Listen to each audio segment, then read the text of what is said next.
ความยุติธรรมพระบรมราโชวาทพระบาทสมเด็จพระเจ้าอยู่หัวจบข่าวกฤษระวิวรรณบรรณาธิการข่าวสุพัชรินทร์โพทองนาคและชลธรจัญญาอ่าน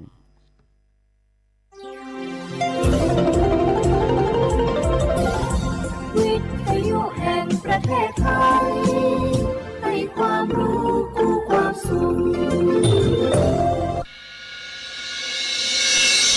สถานีวิทยุกระจายเสียงแห่งประเทศไทยจังหวัดเชียงใหม่ AM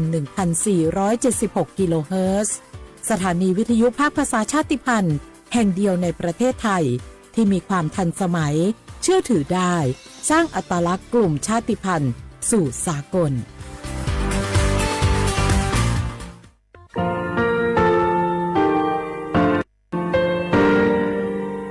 งาคือมีติปิเพกาวิเชลงาคือติกาติชูเลติเลเพกาวิมาเฮยาค่างาคือชอยาออตุคโลกาติเชวิออโครคาติผาคาชูโยอาชูโยวิโยกาคาเดติเลอติเกกาพุติลาวิทัปาโตงาคือชอยาอาสติกาวิโยงาคือออตุคโลออโครคากาติเชวิอือเวอีเวมาโกติยาลิเลทอกาอายีอือเวคาชเวเพวิโยอลักวงาคืออตุคลูอคืออคากาติยายามาเตียลาวิลโกงาคือชอยาทอกาอาสติมากาวิคาชูงาคือมีติปิเพกาวิเจเลงาคือติมูติสติเพเลอติยาลิเลอาชุโยเวอวูปุตาเวกันติภาคาเสติเกคาเดกากาติเชวิทัปาโตงาคือมีติปิจกิเพลากาวิโยเชเลงาคือเทโจโมโครคางาคือมียาถาตอกพิลาตาเวปุระเวติเชเสนีเสหปามัชหปานิงาติเชออกขอบทาหัววิทยาลัยวิชาการศึกษาประสานมิตรโกเวออคโลจากเกรทาเทโจโมคุโฮกางาคือมียาถาปิยาลาตาเวตอกคติพายโย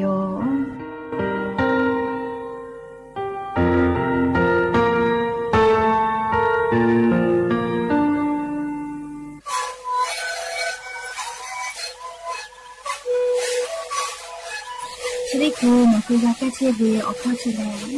แล้วบุคคลต้องเกี่ยวออกที่จังหวัดที่ไหนเอ็มนาบาเต็งที่โอหาสุดขอกิโลเฮเต็งเล่นหลอกเอาพ่อเอายาแก้เชื้อได้นาลีไปแล้วไปชิ้นนาลีเล่นถือไปเอายาที่นาลีเคยแต่แล้วก็นาลีชาพยองเต็งเล่นแล้วหูคอก็เชื้อเบีย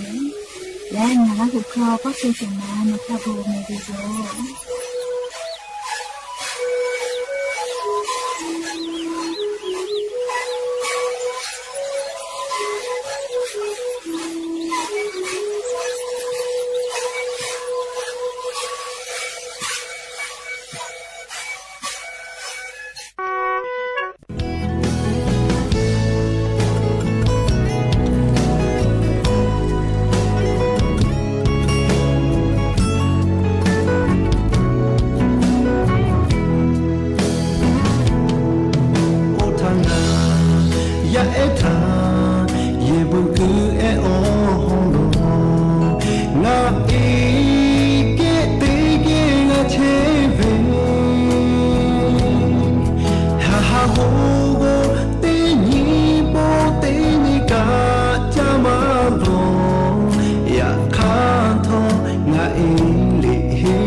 ยามีทองจงลาเยตาอาดากะเชเลชูโจชูเยทิกะเยเชโองะเอวโนทางะหือหะชาลาโอโบอุจามีกุเวยุชานะเอโอโอเอติกะเลเชชาโจชาปีเมยาปายามีติอาเลโอเอบุทาโอโตโมปีเลอาชาติเชทาโยทาหาชาปีเมดาชิบาปีโอโกอุจามีกุเบยุชานะโยโอเอติอาเลเชชาโจชาปีเมยาปายามีติอาเลโอเอบุทาโอโตโมปีเลอาชาติเชทาโยทาหาชาปีเมตาจิบาปี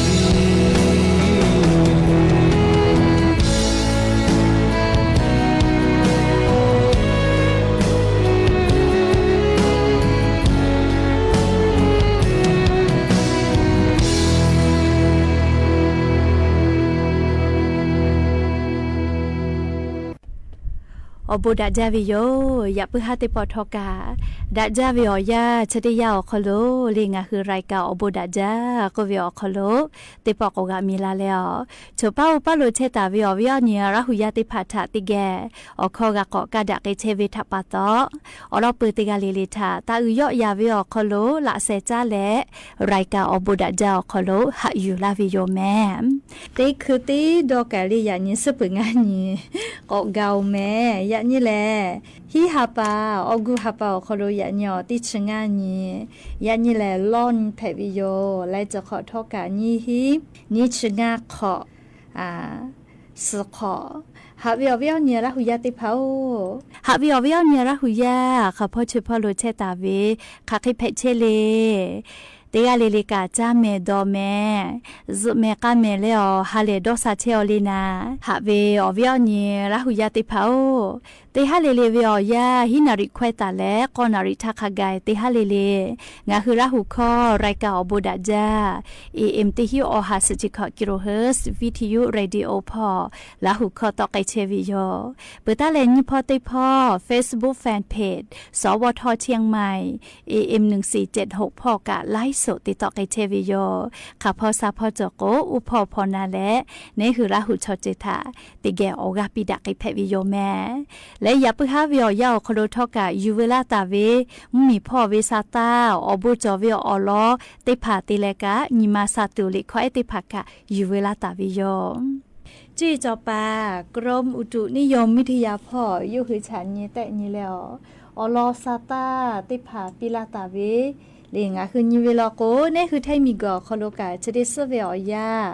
ยันตาและเลซอติซึสเปเตนี่ทักขะไกไลพอมุยีจอมาลอแม่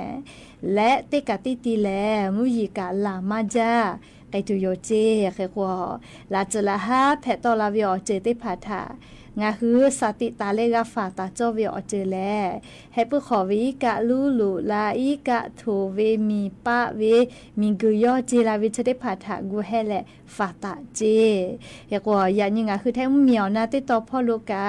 มุยีติฮาวิอาขอเชเปเซเบหุตาวิลอแมขอเชเปเซมุยีเบหุตาวิออตีจังหวัดน่านแพร่อุตรดิตถ์พิษณุโลกและจังหวัดเพชรบูรณ์พอคาไกเจและลิภาคอีสานพอสุดเชเปเซไทมิงกืออก็จะติดต่อขอเชเปเซกุธิพอกะขอเชเปเซมุนีต่อพ่อสุดเชเปเซและไทมิงกอฮอติดต่อราชเรืออาดามานพ่อสุดเชเปเซเอาไทยพ่อกะขอเชเปเซยากรยิเวตยาธาไทมิงกอฮอติดต่อราชเรืออาดามาพ่อเตกะติติมุยีลามาจากอิตุโยเจลิกูเฮแลฟาตะกเวลอแม่ใครแต่ละมุ มุยเชลเล่ติชกอนี่ฮิฮาปาขไกจิแม่เล่งะคือไทมิกอคอโลติปอมุยกอลาเลลามากไอตุโยเจเล่กอวิยนี้ลาหุยางะคือจาวะจิมายอคอโลเชตาวิลโกกะซาตาพอหายูวิอคอโลมุยลาจาลาโกลาจลาฮาเพตอลาวิอเจติผาทาเนคือกูเฮกูฟากาตัวอโปเลติชงันตาเลติชสุนี่ฮิฮาปาวิอยา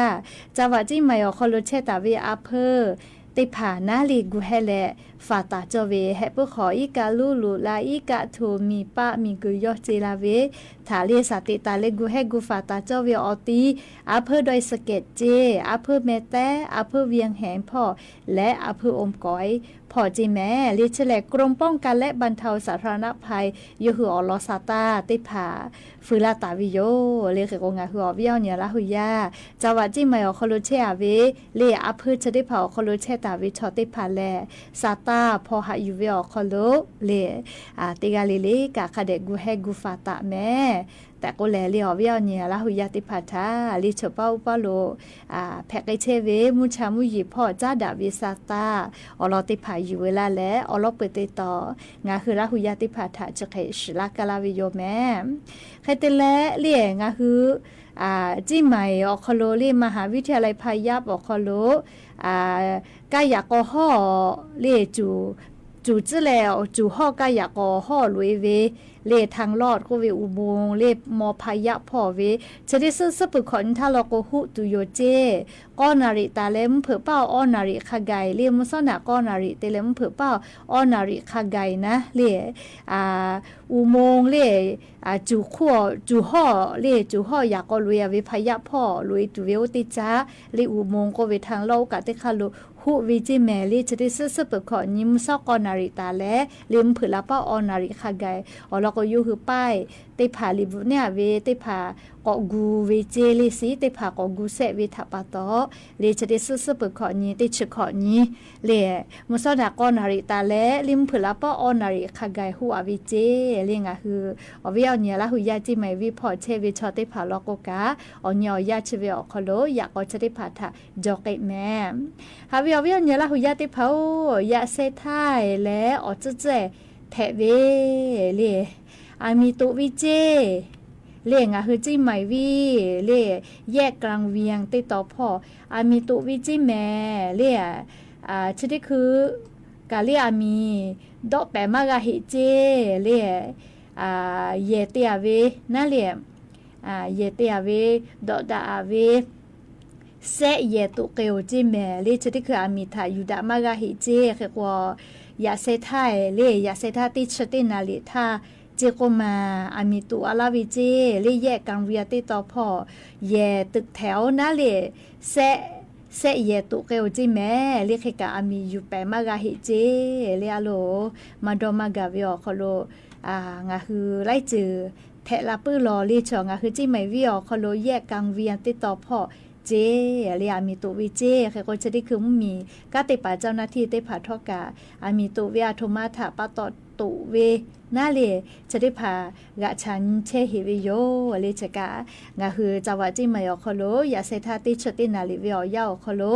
เลแยกแยกกลางเวียเลอำเมือจิไมวิติต่อพ่ออามีตุวิเจลิขอกันได้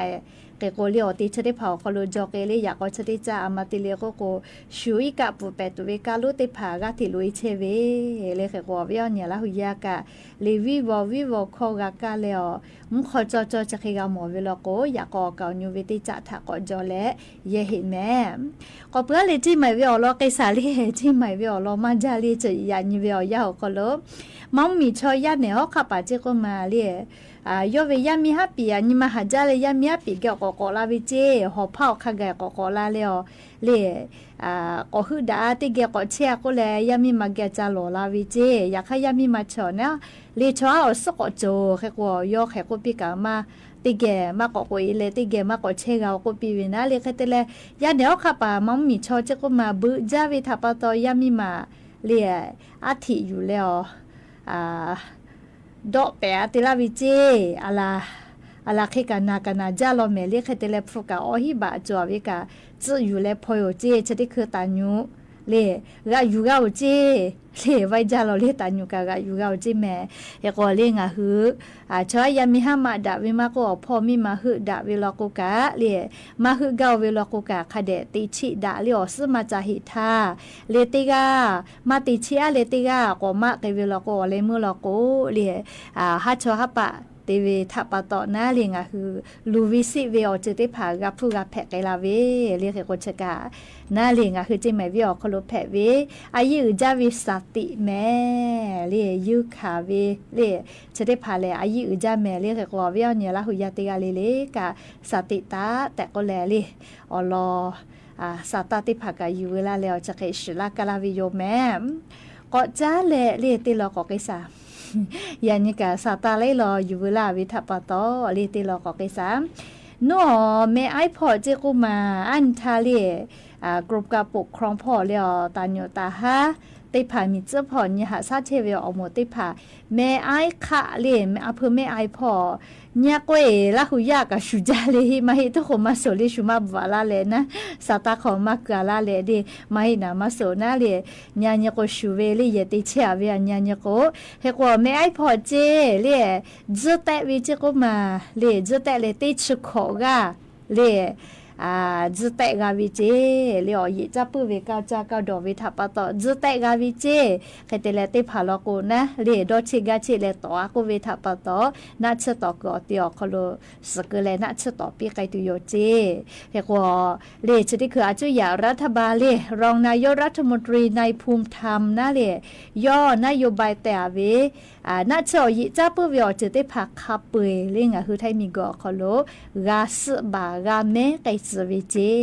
เลดีลิฟก็เวสบาเวก็เวนะเลอยิจับปื้อเวอจุดได้ผักสบาไกตุโยเจ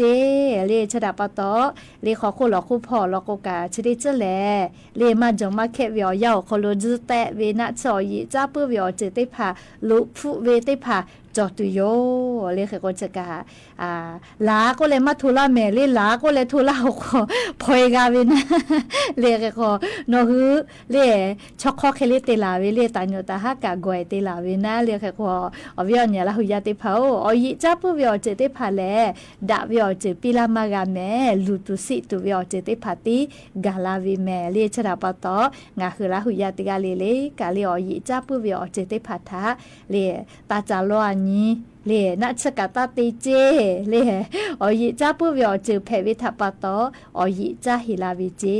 เลชกะอยู่เวลาเลงาคือละหุยาติผาทาอลอสาตาติผาทุลาวิโย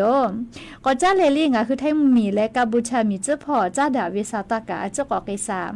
งาคือไทยมีกอโคโลแมเลกัมพูชามีชอกากะจ้าลาเชวิแมออเซกาพะโจวิโลก็มาจุดนี้คือเลกัมพูชามีชออเซกาเลยุมีอโคโลพอกวยวิโยลีอยากคัดติผักเวยกุยาแลหนูลีกาจักกึมาจอแล้วก็ขอลุลาวิกาจอยมาฮิเจใครแต่ละไทยมีก็ขอลุกามาลู่วิมาฮิลีกาบูชาชอเลือฮิวินะจะรับปตอจุยารัฐบาลกาลีกาบูชามีชองาคือไทยมีก็ขอลุเชียเลกังกาจาลาเชววิติผัดทาเลกังกาจาวิลิมานาลิขอฮาปาอาสาก็จ้าปีวิเจใครก็ไทยมีก็ขอลุเชียเลกังกาจาเพฮิวิโยใครแต่ละรัฐมนตรีกระทรวงแรงงานพ่อกูเวเล่กัมพูชามีชออเซกางาคือไทยมีกอคโลกังกาจาเทเวงาคือมีเจ้าพ่อมีตอมมีมาจอมาหอดาวิทัปตออเซกาพอกเววิโยลีกากุยเวนะยุหึงมีอคโลคือก็งาคือไทยมีกอคโลชอกาติปามาหลอลาวิโยชดาปตอชดิคือเล่กาติปามาหลอลอเวมาหลอวิปะฮัชมากาจตุอปูนะรัฐมนตรีกระทรวงแรงงานพ่อเวกาเลศิลกรรมมีถาจ้าดะและเรียอลอเตฟุโคตาเสมือศิลกรรมมีช่องคือไทยมีก็คโลกังกาจาตุเว MOU เตแลอลอโคตาเสมือถาปิตุโยเจเฮก็คอนอลโกองามือกะหะตุโยจิเมเลงาคือไทยมีก็คโลกังกาจาปะชอมาหลอเวจะเคมากะเพตัวอโปนะเลอาจุยารัฐบาลเลรัฐมนตรีกระทรวงแรงงานพ่อกะออกคาติผาจะเคกุตาวิเจฮาวิอวิอเนี่ยละหุยาติเผามาดอมากาวิอคโลนิมาลุลอลอเวซาตากะกอตอลาวิโยแมเรียโทมาลอเลโกโกอะโลตาฮาจิกุมาเรียตาฮาเจใค ใครเพปีนาเลียนาอยู่แลมีญาติทากะบ่วิจะก็มาใครแต่เลนี่กะไหนวิเจใครแต่แล้วเลียกองทัพเลียแม่ทัพภาคที่2กะนิมาลูวิเจอลอซาตาชริพาตาหานาตาเลมีญาติทากบคือวิเชเลียนิมาลูวิโยเจเรียกก็ลอกะฉันตุโยเจแม่โทมาทัปตอตาหาชติกานาตะแลมียาบอกคือเวลินามียานิกานาสือแลนาวิเจสตุกมาสเลคเตแลยาเซทาวิอยาเลสาตากตอลาวลิยากอกะยูเวอคโลยอตุยอเลนัสบ่แปเลยยอตุยอบ่แปโซโลเจเลอะโลนิมาลูลอเวอลอเพวิโยเลเฮโกงาดอวิอาชุกะเลชอยาชอกุมากะกุมาเลนิมาขอค่ะให้จัวเวไม่แลมาบ่เวเลคือจาลินาขอนิมาหาจาลินานิมาพอจาดะเวอานาเพเวเลนาดอมาใจเลนาค่ะให้เวมาชนะเลค่ะก็จะได้คือเวอยาเลยหุทากะอลอกะชานี่แล้วค่ะให้ติกาปิไกตุเว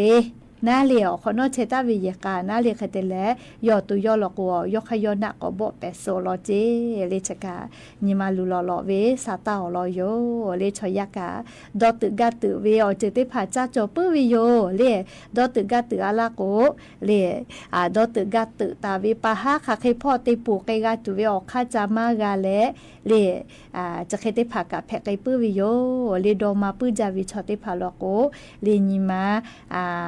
ช่วยเล่ดอซกาซกาจอวิแม่เลียุคาวิเชเลติจิเลทาเล่กาเสพาเพวิเจ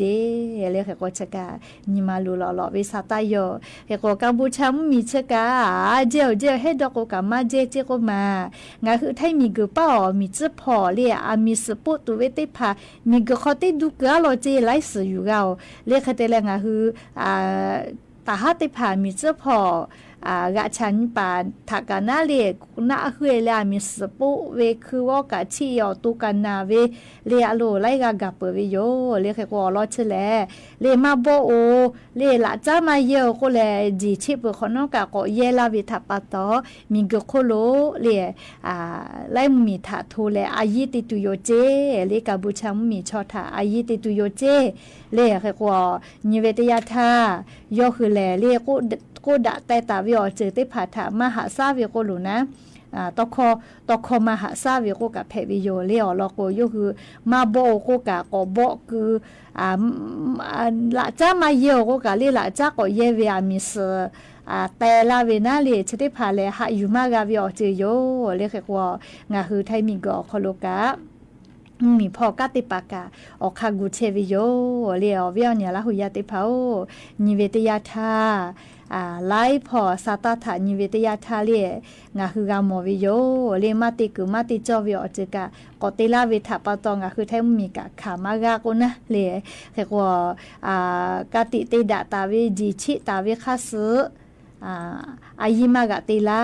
โกเวเลกัมพูชามีชอลิอยู่หัวนาใครนามาโซลิเฮก็จะได้คือคือไทยมีกอคโลลอกกาอาจุยารัฐบากาอลอชติพาเจกาตัวปนะลูวิสิเวชติพาทาอยู่เจกาตัวปเลอคาติพากูไกเชวิโยเลคือความที่คือกอกลาเลเลซาตาติพาและอย่าพึ่งหาติปอทอกาศิลากาลาตุเวอลอซาตาติผาจะใครไม่จะได้โยแม่ลุลาเลกากาพนาเลอโอกาปิลาเชเวติกาเลเลกาอบุจาแม่ติกาเลเลซแม่กาแม่เชซาจอซาฮาเลดอซาปีอบุจา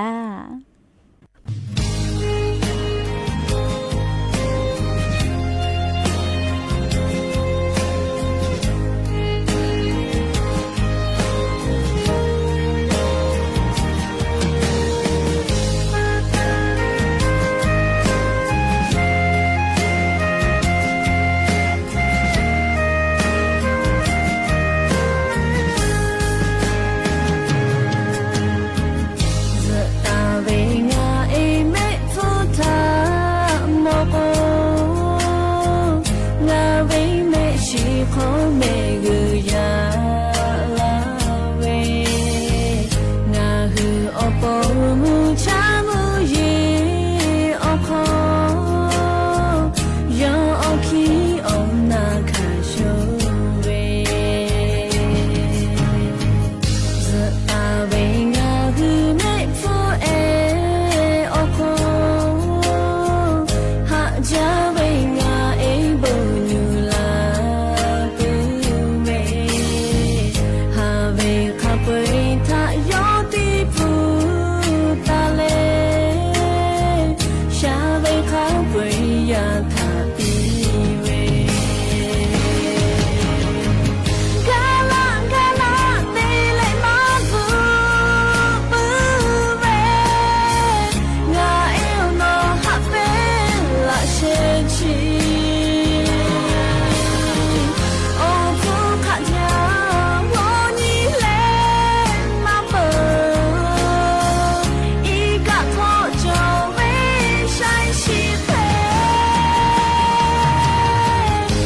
านีวิทยุกระจายเสียงแห่งประเทศไทยและเครือข่ายทั่วประเทศเสนอข่าวต้นชั่วโมง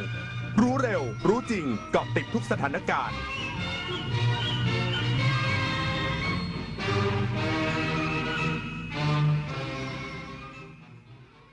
รับฟังข่าวต้นชั่วโมง 21 นาฬิกากับชลธรจันยาครับกรรมาธิการวิสามัญพิจารณาร่างพระราชบัญญัติงบประมาณรายจ่ายประจำปีงบประมาณ 2569 ปรับลดงบประมาณหน่วยงานของรัฐสภา 880 ล้านบาทซึ่งถือเป็นหน่วยงานที่ถูกปรับลดงบประมาณมากเป็นอันดับที่2รองจากกระทรวงมหาดไทยอีกสักครู่กลับมาติดตามรายละเอียดครับชาติศาสนาพระมหากษัตริย์คือรากฐานของความเป็นไทยร่วมกันสืบสานปกป้องและภาคภูมิใจในสถาบันหลักของชาติเพราะความมั่นคงของแผ่นดินเริ่มต้นจากหัวใจของเราทุกคนรักชาติรักษาศาสนาเทิดทูนสถาบันพระมหากษัตริย์รวมพลังความรักสร้างชาติให้ยั่งยืนเอาถอยไปหน่อยเห็นไม่ชัดอ่ะเห็นไหมคะถอยอีกนิดนึงเห็นหรือยังคะอีกนิดนึงได้ไหมโหมองการไกลเชียวนะคะอายุที่มากขึ้นมาพร้อมกับปัญหาความเสื่อมของดวงตามายืดเวลาดวงตาสุขภาพดีด้วยการหมั่นสังเกตอาการผิดปกติรับประทานอาหารที่มีประโยชน์สวมแว่นตากันแดดเมื่ออยู่กลางแจ้งและตรวจสุขภาพดวงตาเป็นประจำทุกปีใส่ใจดูแลรักษาดวงตาเพื่อมองดูโลกอันสดใสไปอีกนานเมื่อเราก้าวทันเราต้องรักษาพัฒนาและส่งเสริมผลประโยชน์เพื่อความก้าวหน้าสู่ยุทธศาสตร์ที่สำคัญเราพร้อมผลักดันกิจกรรมเชิงรุกที่สร้างสรรค์ในทุกมิติรวมทั้งสร้างสรรค์ความเข้มแข็งในภูมิภาคที่มีอาเซียนเป็นศูนย์กลางเราสนับสนุนการส่งเสริมและเชื่อมโยงในเวทีเจรจาการค้าการลงทุนเรารักษาสันติภาพเสถียรภาพความมั่นคงและความมั่งคั่งประชาคมอาเซียนประชาชนเป็นศูนย์กลางเราไม่ทิ้งใครไว้ข้างหลัง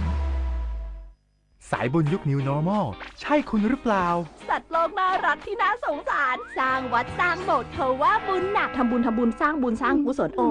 นเลยเป็นสายบุญหรือคุณเป็นเหยื่อมิจฉาชีพกันแน่กลโกงอันแยบยลทำให้คนใจบุญตกเป็นเหยื่อทั้งในกรณีสร้างเพจปลอมขึ้นมาหลอกกรณีที่นำโครงการบริจาคจริงมาโพสต์แต่ลักไก่ใส่บัญชีตนเองกรณีนำภาพบุคคลมาแอบอ้างเช็คให้ชัวร์ก่อนโอนสายบุญโอนไวรู้เท่าทันมิจฉาชีพบนโลกออนไลน์กรรมาธิการวิสามัญพิจารณาร่างพระราชบัญญัติงบประมาณรายจ่ายประจำปีงบประมาณ 2569 ปรับลดงบประมาณหน่วยงานของรัฐสภา 880 ล้านบาทซึ่งถือเป็นหน่วยงานที่ถูกปรับลดงบประมาณมากเป็นอันดับที่2รองจากกระทรวงมหาดไทย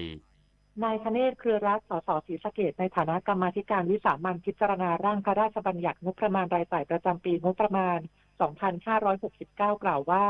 กรรมาธิการได้ปรับลดงบประมาณมาตรา 30 หน่วยงานของรัฐสภาลง 880 ล้านบาทซึ่งมากเป็นอันดับ2รองจากกระทรวงมหาดไทยโดยในปี 2568 สำนักงานเลขาธิการสภาผู้แทนราษฎรได้ปรับลดค่าอาหารของสำนักงานเลขาธิการสภาผู้แทนราษฎรลงเหลือ 52 ล้านบาทจากเดิมที่ตั้งงบประมาณไว้ 72 ล้านบาทใช้จริงเพียง 30 ล้านบาทแต่เนื่องจากจะต้องมีการเลี้ยงอาหารกรณีที่มีการประชุมร่วมกับสมาชิกวุฒิสภาด้วยจึงต้องมีการเผื่อค่าอาหารไว้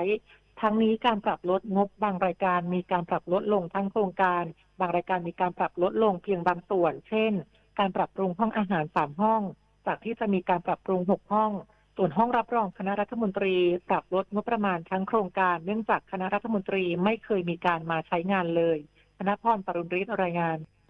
รองอธิบดีกรมปศุสัตว์ลงพื้นที่ตรวจเยี่ยมด่านกักกันสัตว์เชียงรายพร้อมกำชับเข้มงวดการตรวจสอบสินค้าตามมาตรฐานการควบคุมป้องกันและเฝ้าระวังโรคระบาดสัตว์ที่ผ่านเข้าออกประเทศนายสัตวแพทย์บุญยกฤษ ปิ่นประสงค์รองอธิบดีกรมปศุสัตว์ลงพื้นที่ตรวจเยี่ยมห้องปฏิบัติการตรวจสินค้าเกษตรด่านกักกันสัตว์เชียงรายณท่าเรือพาณิชย์เชียงแสนตำบลบ้านแซวอำเภอเชียงแสนจังหวัดเชียงรายสำหรับเส้นทางรองรับการค้าด้านปศุสัตว์ไทยลาวจีนขนส่งทางน้ำประกอบด้วย3ท่าเรือได้แก่ท่าปศุสัตว์เชียงแสนด่านกักกันสัตว์เชียงรายเป็นสถานที่ดำเนินการของผู้ส่งออกสินค้าเกษตรเช่นสัตว์มีชีวิตโคกระบือและสุกรท่าเรือ5เชียงเทรดดิ้งอำเภอเชียงแสนท่าขนถ่ายสินค้าชนิดผลิตภัณฑ์สินค้าปศุสัตว์ของเอกชนและท่าเรือพาณิชย์เชียงแสนด่านกักกันสัตว์เชียงราย เป็นท่าส่งออกสัตว์มีชีวิตสุกรและผลิตภัณฑ์สินค้าปศุสัตว์พร้อมกำชับให้เจ้าหน้าที่ผู้ปฏิบัติงานดำเนินการตามมาตรการควบคุมป้องกันและเฝ้าระวังโรคระบาดสัตว์ที่ผ่านเข้าออกประเทศที่เข้มงวดตามที่กรมปศุสัตว์กำหนดเพื่อเตรียมพร้อมสำหรับรองรับการส่งออกสินค้าปศุสัตว์ไปยังประเทศลาวและจีนชาวนันมาลีรายงานมูลนิธิคุณพุ่มมอบทุนการศึกษาให้แก่เด็กออทิสติกและเด็กพิการในพื้นที่จังหวัดน่านประจำปี 2568 ทุนกระหม่อมหญิงอุบลรัตนราชกัญญาสิริวัฒนาพนวดี องค์ประธานมูลนิธิคุณพุ่มทรงมีพระเมตตาต่อเด็กที่เป็นออทิสติกทรงส่งเสริมสนับสนุนสงเคราะห์ผู้ที่มีความบกพร่องและความจำเป็นพิเศษได้จัดสรรทุนการศึกษาจากมูลนิธิคุณพุ่มประจำปีการศึกษา 2568 ในการดำเนินการพัฒนาศักยภาพเด็กและเยาวชนให้เป็นคนเก่งคนดีมีคุณธรรมจังหวัดน่านโดยศูนย์การศึกษาพิเศษประจำจังหวัดน่านได้รับการพิจารณาทุนการศึกษาจำนวน105ทุนทุนละ 5,000 บาทมอบให้กับผู้แทนเข้ารับทุนการศึกษามูลนิธิคุณพุ่มจำนวน10 รายซึ่งภายหลังจากเสร็จสิ้นพิธีการมอบทุนนายบรรจงขุนเพชรรองผู้ว่าราชการจังหวัดน่านได้เชิญพระดำรัสทุนกระหม่อมหญิงอุบลรัตนราชกัญญาสิริวัฒนาพนวดีองค์ประธานมูลนิธิคุณพุ่มที่มีให้แก่ผู้เข้ารับทุนจากนั้นผู้แทนผู้รับประทานทุนได้อ่านสำนึกในพระมหากรุณาธิคุณต่อหน้าพระรูปทุนกระหม่อมหญิงอุบลรัตนราชกัญญาสิริวัฒนาพนวดีซึ่งผู้เข้ารับประทานทุนต่างซาบซึ้งในพระมหากรุณาธิคุณที่พระองค์ทรงมีพระเมตตาทรงประทานทุนการศึกษาให้แก่ผู้เข้ารับทุนในครั้งนี้จักรพันธ์ จันเพ็ญโรจน์ สวทน่าน รายงานจบข่าวชโลธร จัญญาอ่านรับฟังข่าวครั้งต่อไปเวลา 22 นาฬิกาครับติดตามข่าวที่นำเสนอไปแล้วได้ที่ www.thainews.prd.go.th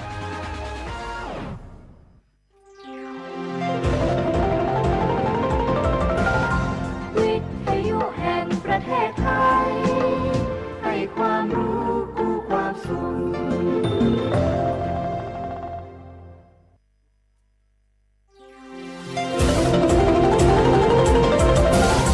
วิทยุแห่งประเทศไทยให้ความรู้กู้ความสุข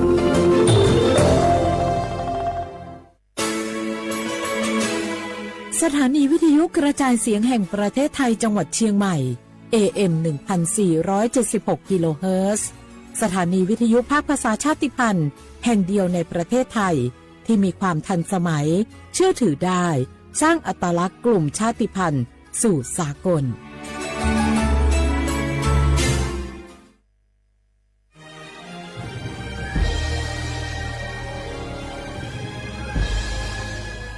เกิดเป็นคนไทยเติบโตบนผืนแผ่นดินไทย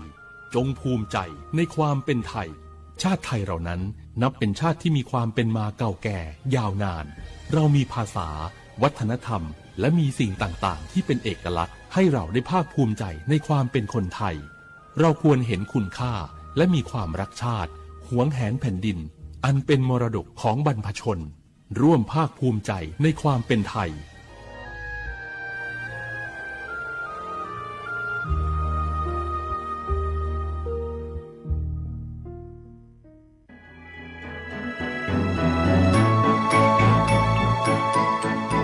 การปกครองระบอบประชาธิปไตยจะมีความมั่นคงก้าวหน้าเพียงใด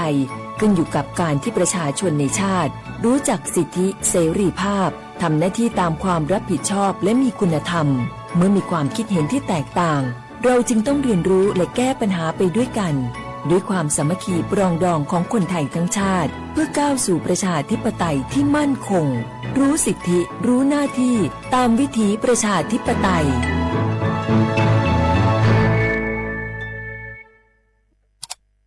อ้าวแชร์เข้าไปบะอ่านเลยกะแก้วกับผมก็ดูอยู่นี่นะเจนี่มันก็เป็นโลโก้ของหน่วยงานราชการนะนี่เข้าไปตรวจสอบเป็นยังว่ามาจากหน่วยงานรัฐแต่ก็ระวังก็เป็นเหยื่อเข้าปลอมเนอะเอาฉะนั้นเลยก็นี่ใจถ้าบัตรตรวจสอบไม่ชัดเจนนะแต่ที่จะได้ประโยชน์กลับส่งผลกระทบสมัยนี้มันหลอกกันง่ายนะหลอกเรื่องการทับซิปนั่นนี่โน่นเพื่อเขาไปกรอกข้อมูลส่วนบุคคลแล้วก็เอาข้อมูลเหล่านั้นเนี่ยไปทำธุรกรรมต่างๆหรือแม้แต่หลอกให้คลิกลิงก์สารพัดที่มันจะทำนี่นะ ถ้าอันโหจะเนี่ยจะได้ดีนี่เจนี่ อย่างแรกเนี่ยต้องตรวจสอบข้อมูลให้ชัดเจนจากหน่วยงานรัฐเนี่ยก่อนข้อ 2 ต้องมันติดตามข่าวสารหูเต่าตันและข้อ 3 ต้องมีสติไม่ได้เจืออย่างง่ายๆนะเพราะว่าพวกมิจฉาชีพมันจะใจความเจือความศรัทธาความโลภและก็ความกลัวมาหลอกคนทำให้หลายคนตกเป็นเหยื่อเฮาก็ต้องแบบเป็นส่วนหนึ่งในการตกเป็นเหยื่อหรือแชร์ข้อความอันเป็นเท็จบางอันเนี่ยเฮาก็จะมีความผิดใดอยู่ดิมว่าดีหาเหลืองติดคุกแล้วแก้วนี่นะขอโทษครับเจรู้เท่าทันป้องกันการตกเป็นเหยื่อจากแก๊งหลอกลวงปรารถนาดีจากสำนักงานประชาสัมพันธ์ที่3กรมประชาสัมพันธ์ค่ะฮัลโหลสวัสดีครับพี่น้องอายุนี้เดือขยาวโฆษณาไกกะกอสถานีวิทยุกระจายเสียงแห่งประเทศไทยจังหวัดเชียงใหม่พบปานเนอบีเคฮอมอนาแอออนหลิญาเมเจ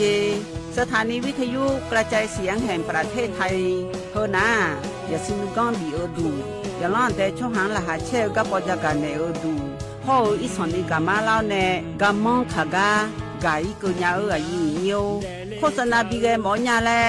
นึงมาอ้อนนา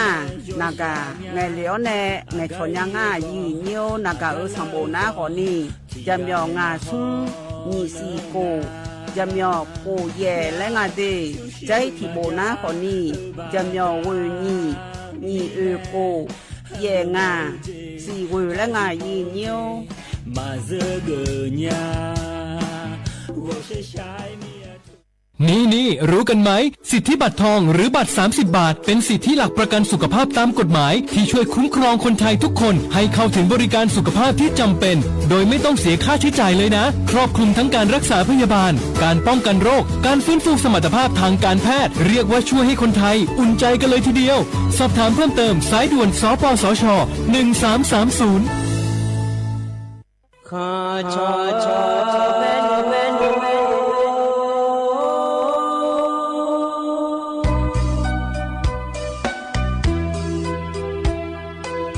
你照顾灵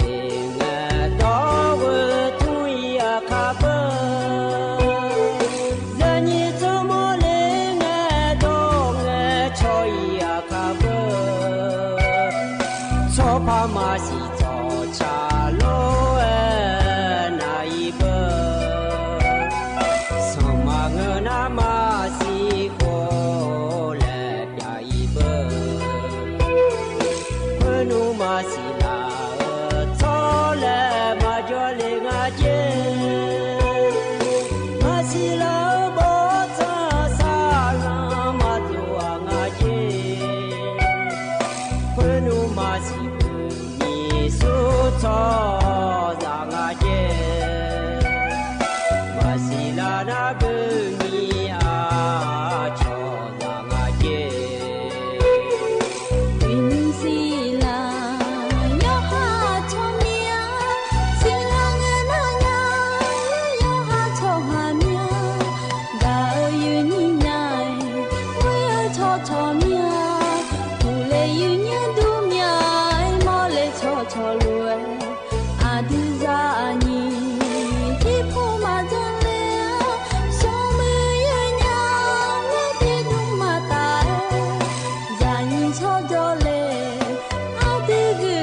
ม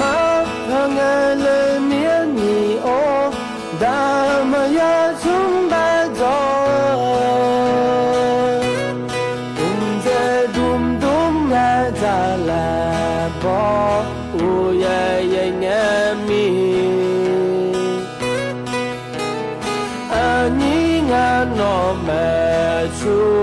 处好那个别，阿多提西呀，那么眼泪呀，要空空才拉回着眼面喽。呀，去保姆啊，呀，做杜妈，当说不做杜呀，去保姆，呀，去保毛嘞那诺女毛兰呀。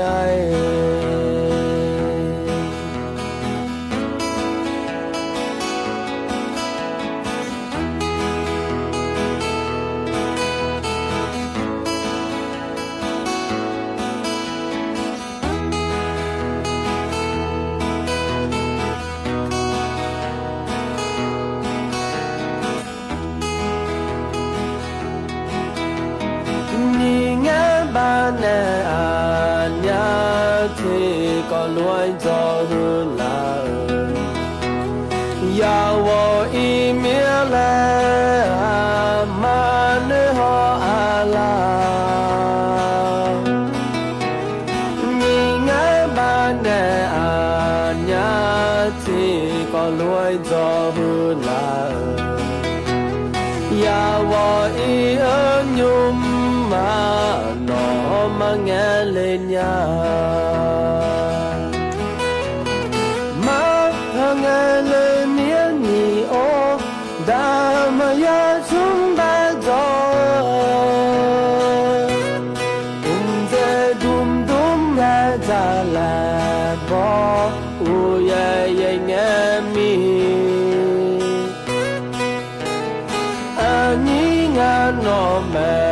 处处好那个别，阿多提西呀，那么眼泪呀，要空空才拉回着眼面喽，呀去保姆。做杜妈，当说不做杜呀去保姆，呀去保毛嘞那诺女毛兰呀。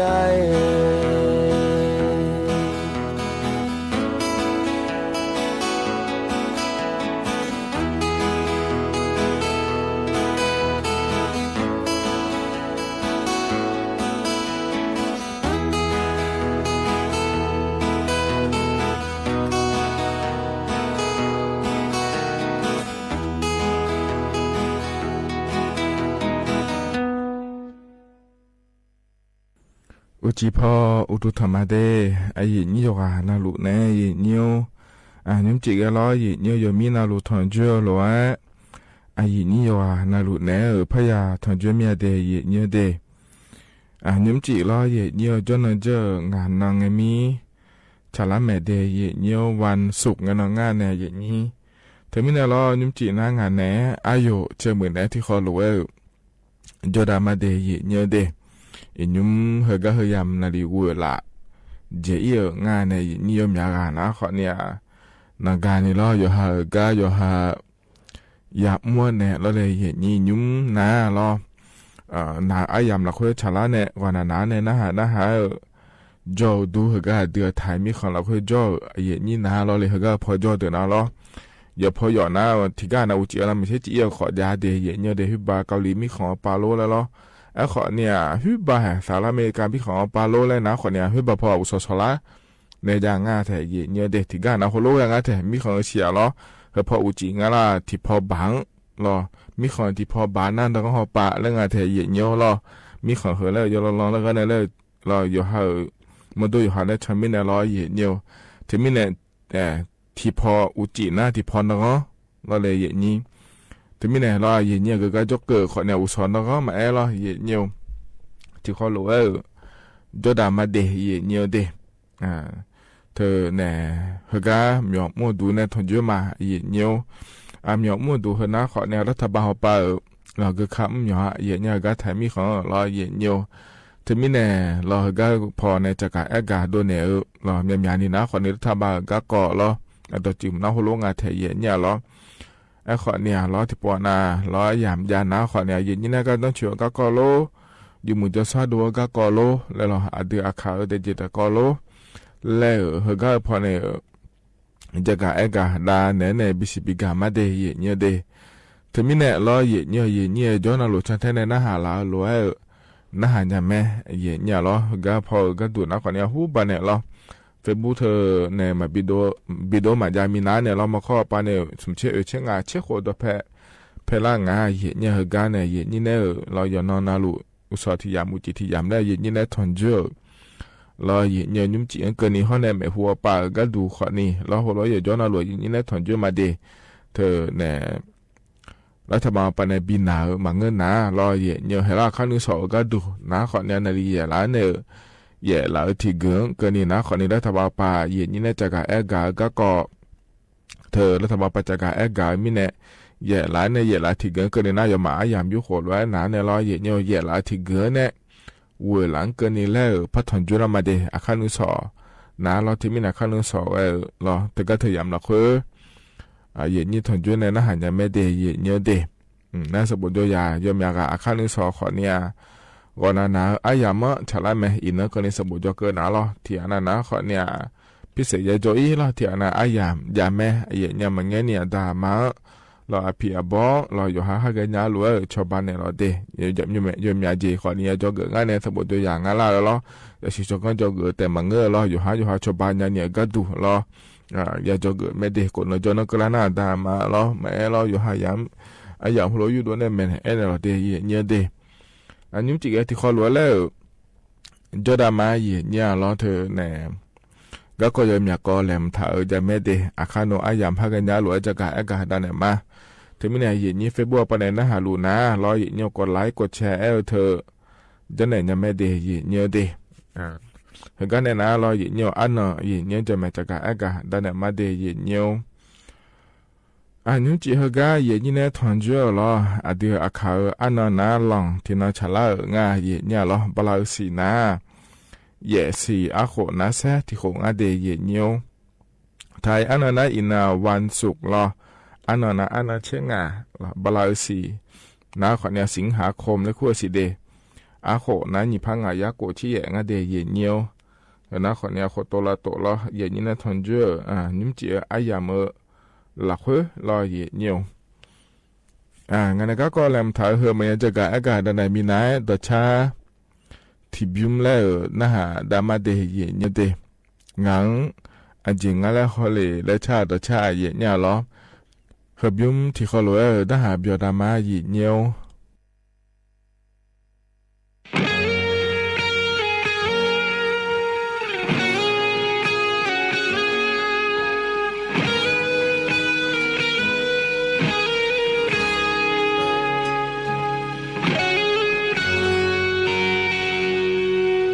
มองในเตจมูเสหอมังกรมอนาเจเจยังงานึมาสิเบอเจงาเลดูเลอีมอนาโนอีฮอเนฮลามงเงโนลางานึมาสิเบอเจมีเยบอจาเล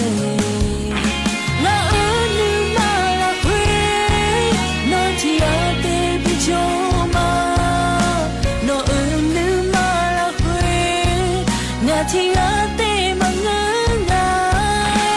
าเนกาลอยโนจิกาเมงาเนตุชินาลาเงนงาเบมากะโฮโลไงโยเงนาอชเนเปียวโฮนิชาเงนาจูกาโอลาจีนีโนเลชอหาม နေမငယ်ဟောကြချောဟာလေရောက်မှုကြအညိုမငယ်အနာတာနာဒီချီမာတဖပူတဖမောနိုလိုဝဲ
ချောဟာမ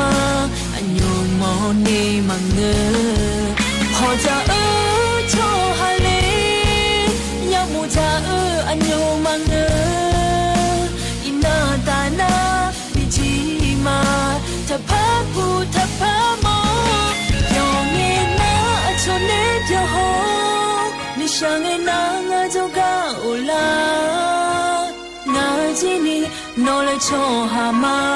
အညိုမောနေမငယ်ဟောကြချောဟာလေရောက်မှုကြအညိုမငယ်အနာတာနာဒီချီမာတဖပူတဖမောနိုလိုဝဲ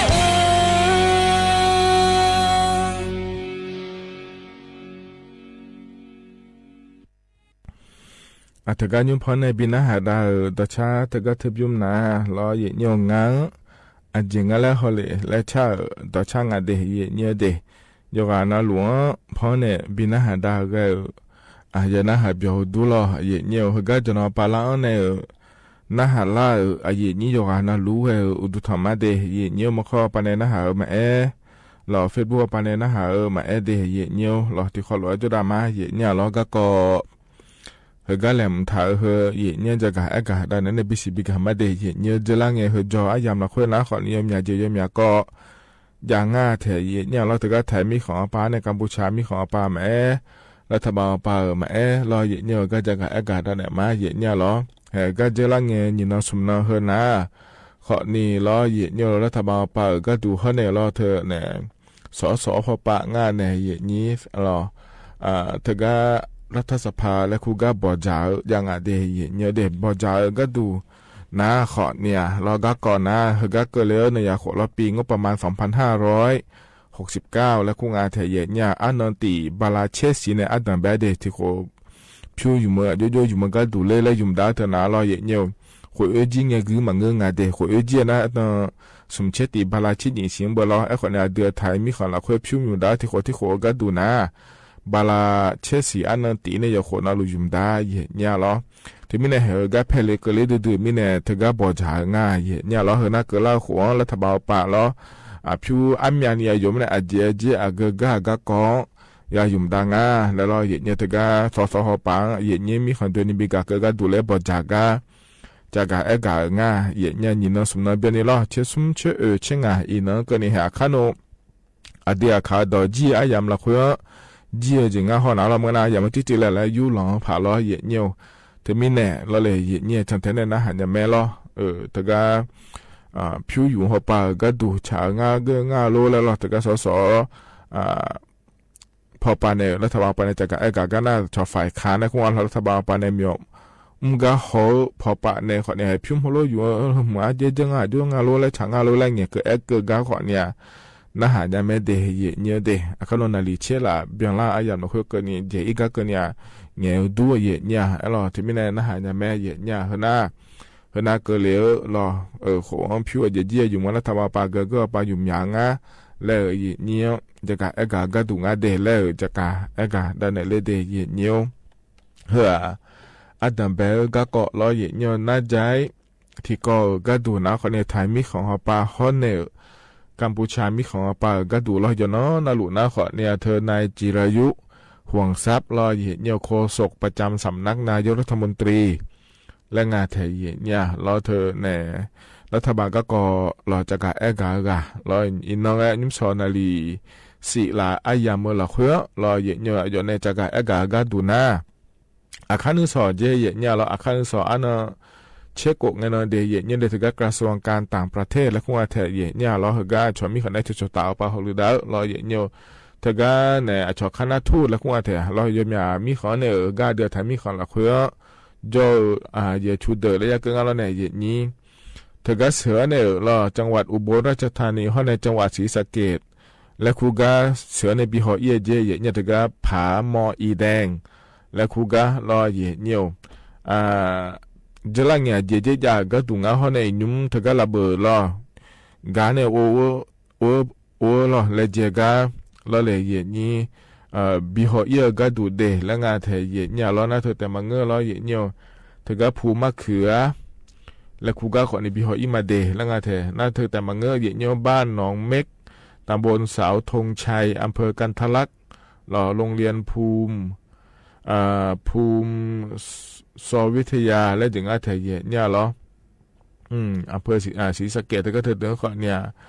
บิหออิมาเดและงาเทยเนี่ยเหรอเธอเจริญเงี้ยรัฐบาลป่าเหรอกัมพูชาเนี่ยที่ขอรู้ว่าเงี้ยชอฐานเนี่ยเกิดดราม่าเดและไอ้รู้รัฐบาลป่าเกและเจเนี่ยดาลูมาเดจังแทนเนี่ยเด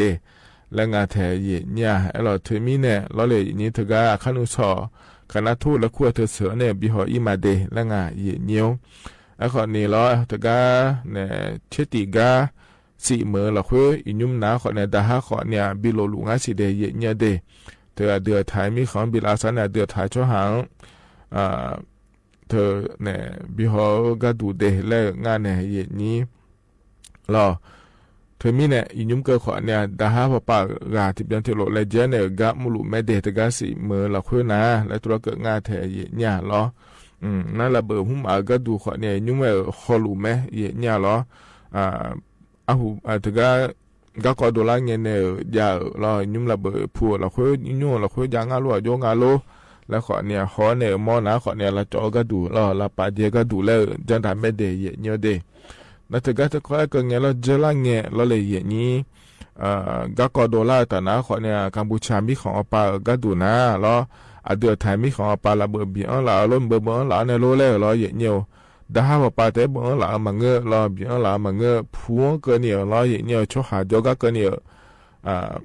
เบี้ยหล่าเนี่ยชั่วหาเสียขอจอหล่อเยอะเนียวยุ่มยอมยานี่จอเยอะขอนี่จะสบจอดูโลอนามัยโลหอยาโลแล้วขอนี่จะเดเยอะเนียวเดแต่ก็ระเบิดเบี้ยหล่าเนี่ยจอเยอะเธอหล่อเลยเยอ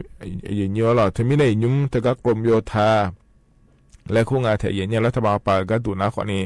เธอก็จะพอเนี่ยบิชอปเนี่ยอิงเนี่ยกรมโยธาเธอนะขอเนี่ยเธอยุ่งมาโจกกันหมดก็โจกันมาหุ่มมาจังก็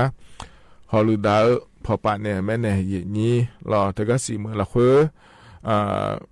อย่าสิจก็เดือดเรายุ่งหุ่มมาโจพอป่ารออย่าสิจก็เดือดเขาเนี่ยเราองค์กรปกครองส่วนท้องถิ่นและคู่งานเทียเนี่ยอบตปาโลเทศบาลปาโลและที่ขอรู้ว่าบิกุมอนเนี่ยรอเนี่ยยุ่มลาซามือเนี่ยรถเทียนนาที่ยุ่งในจอเยอะก็ดูนะคนในจอผ้าเนี่ยก็ดูโลแล้วเราบีชอบบ้านเนี่ยเยอะงาเดยุ่มชอบบ้านเนี่ยรู้ไม่เดยเนี่ยเดแล้วยุ่มในจะกะเอกะดาเนี่ยในวิสิบิกาเลเดยเนี่ยเดนะที่ก็รอน่าจะที่ก็ดูเนี่ยอยู่ชัดเชื่อพอปานเนี่ยรอเนี่ยอันเชสิที่ยังเกินนี่เจเนี่ยอินาอันเชิงาล้อให้ก็กนจนเนาะรอเนี่ยเดียขาน้าขอนี้ขวบเผลออายามละคุยยมยาก็จังได้จังง่าเนี่ยรอเยอะล่ายมยาขอเนี่ยเฮก็พูอีมาลามาเล่นแล้วแหละมันถ่ายขอนี่โจดูเนี่ยรอนี่สอเพยาเกินนี่รอเนี่ย ถึงก็กรมป้องกันและบรรเทาสาธารณภัยและคุงอาทิตย์เนี่ยปพรอเยี่ยมเนี่ยจากการก็ก่อยังไงดีเฮมีนอละคือรอเดือดไทยมีข้อเนี่ยละเตาไปยมยากาอุยยมยาเนี่ยเยเลยยาอย่างไงเจเยี่ยมชาเบียเลยการอลบาหือเลยกาตลอดก็หือเลยกายาจังไงดีและตัวจากการดูเลยไงดีเยี่ยมดีนั่นสิเมื่อละคือยังพายยังไงเจเดือดไทยมีข้อเนี่ยเตาปะรออาเกออำเภอละคืออาเกอเมื่อละคืออาจจะตายยังเจพายยังไงเลยและน่าเลยยังก็คือเกิดในนาเดียเยี่ยงในคือเกิดก็จอนะคนนี้เลยผมท่านในจังยาพายเราเยี่ยมไม่ต้องสอบปาก็ดูนะคนในอำเภอปลายเขาในศพเมยและคูกางาเดเจ้ามาเมื่อละคุยนะคนในดอยสะเก็ดแม่แตงเวียงแหงอมก๋อยเยี่ยมเจฮาเมื่อนะเราเยี่ยมอำเภอเมืองอำเภอพานแม่ฟ้าหลวงแม่ลาวแม่สวยเวียงป่าเป้าและงาเยี่ยมน่ารอลำพูเมื่อป่าก็ดูนะขอในอำเภอเมืองแม่ทาบ้านทิเดลำเปาป่าก็ดูนะขอในอำเภอเมืองแม่ทะห้างฉัดเมืองปานและงาหยินยาพะเยาป่าก็ดูนะขอในอำเภอเมืองปงข้อในเชียงคำรอ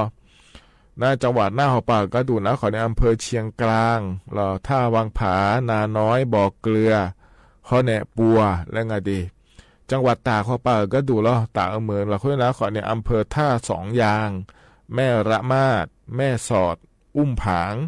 เยี่ยโยจังหวัดพิษณุโลกเหรอพิษณุโลกเมืองป่าก็ดูนะขอในอำเภอเมืองชาติตรการนครไทยบางระกำข้อในวังทองและงานอาศัยยุ่งนะขอเนี่ยจังหวัดเพชรบูรณ์เจอำเภอลมเก่าและงานเถียเยี่ยเนี่ยที่ไม่ได้งานในคือเกิดเฮดตอหลุเหรอเถกกรมป้องกันและบรรเทาสาธารณภัยเราปพปานเองอาชตายยังเจพายงาเดเราอยู่จนเราเริ่มทัดเดและธุรจากการอากาศดูเลยหรือว่างาขอเนี่ยรอเย็นเนี่ยที่โปและพระจาการอากาศด้านในบีซีบีกาเลยเดอย่างนี้ย้อนหลวยยังพายเยอะเล่าเลยอยู่มันก็จะอยู่มายอขายยังหล่อเย็นเนี่ยอีจุดตระลังงาเจและเกิดนักขอเนี่ยเราเจหนานักขออีไทยอ้อเราโลแม่โลเคแม่เดอยู่หันเดมาอีหอกามาไม่งาเจเราอย่างเนี่ยดูขอให้เฮยังงาโลเราก็มาจะเอียงงาโลที่ปอนามาโมล่าเย็นเนี่ยเราถึงมีในโลอยู่มันก็จะอยู่มาปากเลยยอขายยังหล่อเดยเยเดเฮนะขอเนี่ยยุ่มเฮกาอัดเบลไอยำเฮละคุยรอเยนี่นะทอนจุนเนอจากอากาศด้านในบีซีบีกาเดเยเนียวเฮกาหนาวเนี่ยล้อต่อชาติบิมแล้วนะฮะดามาเยเนียวยุ่มเฮกาเพราะในบินาหาดาวต่อชาเฮกาเฮบิมนะรอเยเนียวอับบอลีไฮในชาต่อชาเราฟูมีงาหนุ่มมันยาและชาต่อชาเดที่เขาลอยนะฮะเบียดามา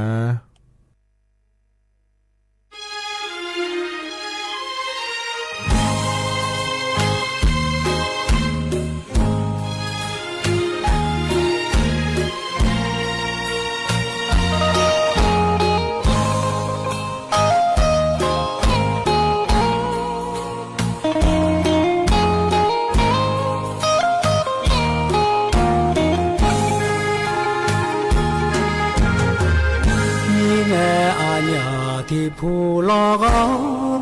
gió nghe gà lê ho nè thì có lúa đèn gọi mà lẽ ngã về mà tu hoa thì nó cơ la nghe thì gà ya cho gà chờ mi lô gạo nơi mỏ mà lô thì có lúa đèn thì gì cho mà lên nương là xa mi nó về mà cho nè là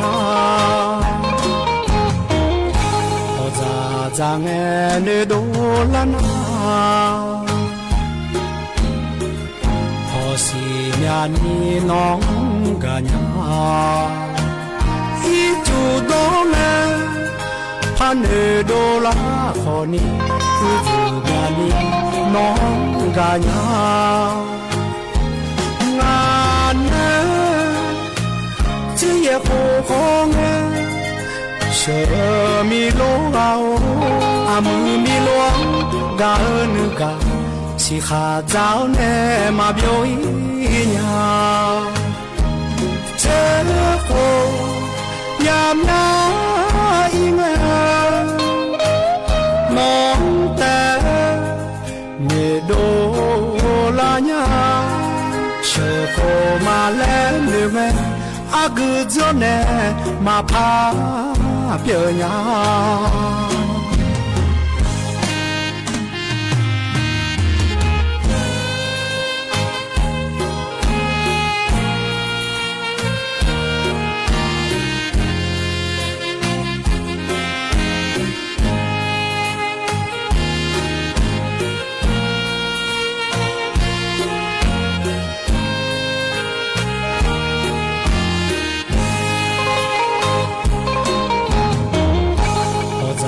rằng nghe nơi đô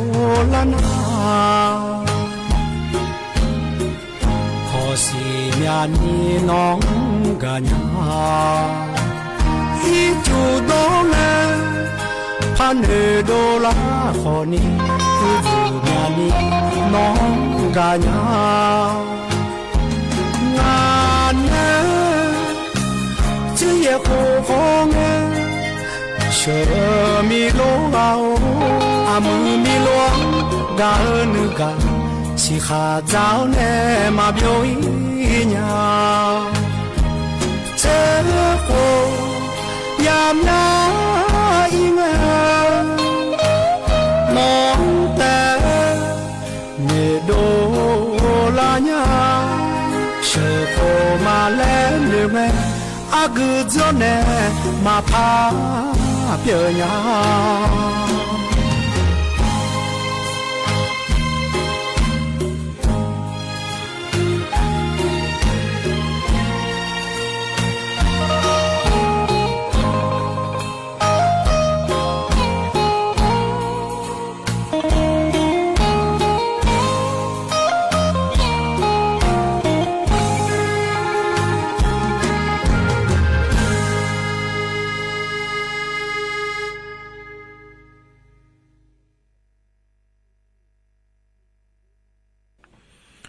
ถ้าก็พอในบินาหาดาต่อชาถ้าก็เทบยุมนารอเยเนียว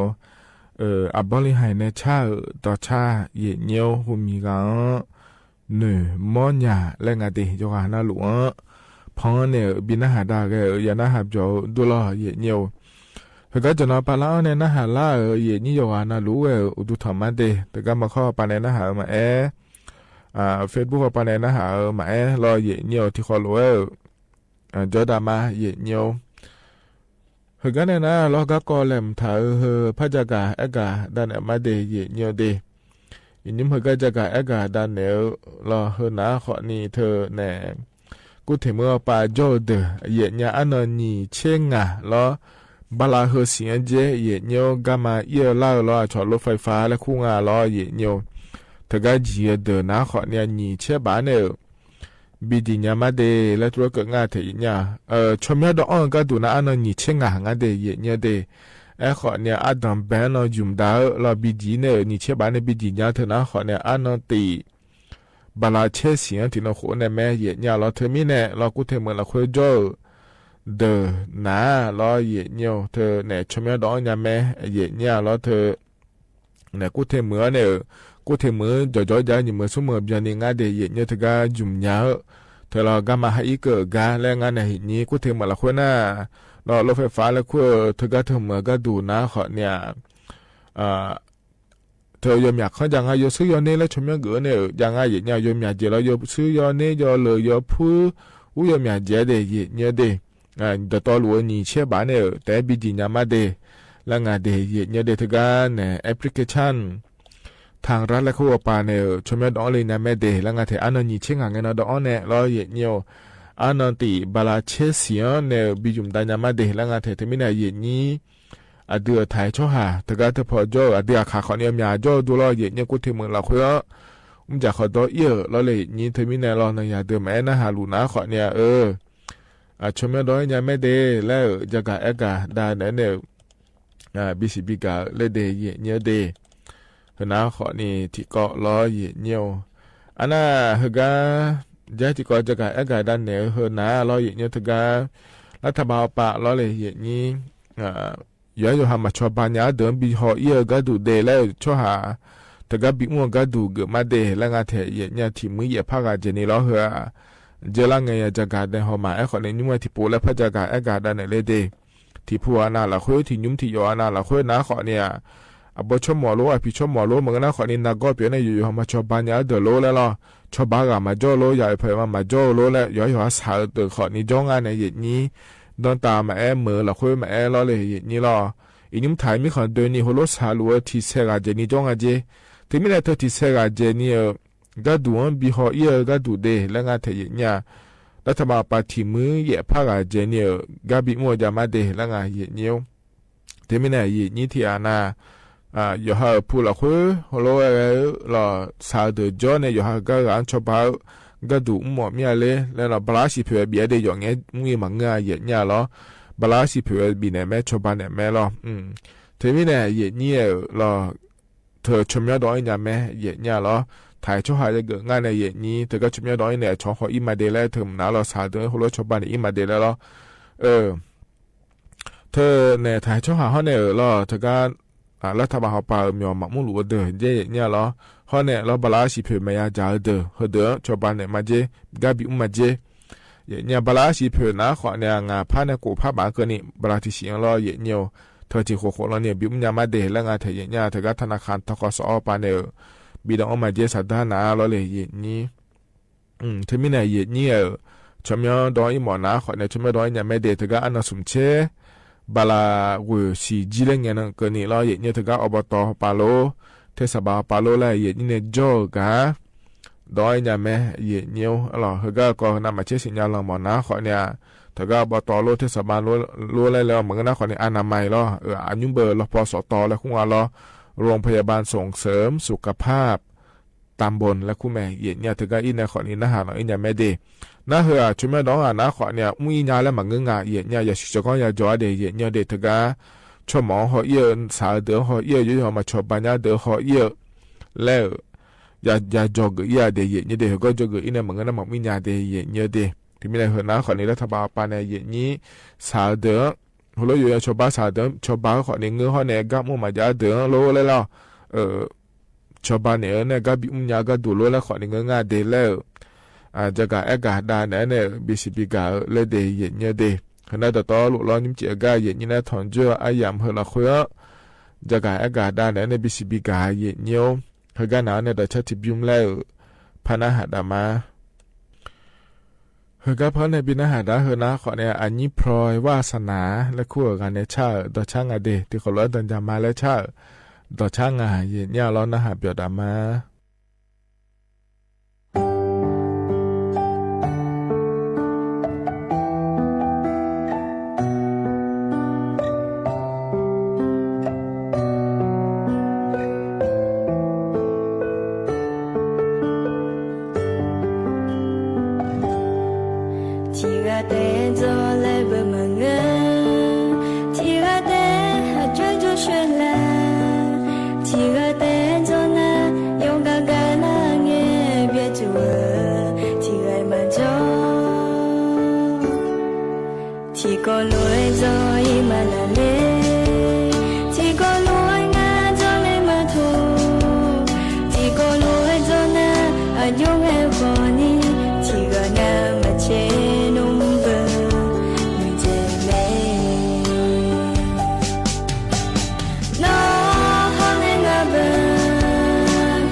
等在嘞嘛嘞，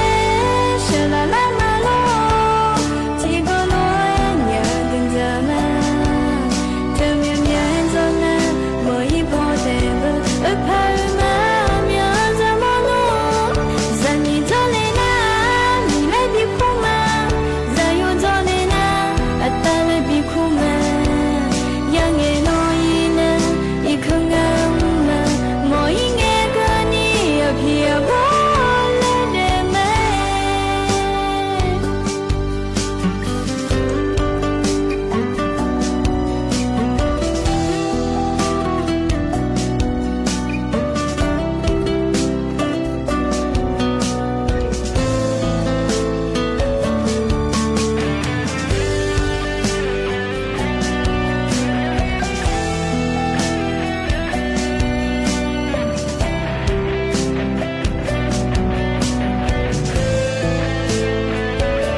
เธอนะอันนี้วาสนาเราอันนี้พลอยแล้วคู่อันนี้ชาต่อช่างอันเดนะหาเบียวดูเย็นเนียว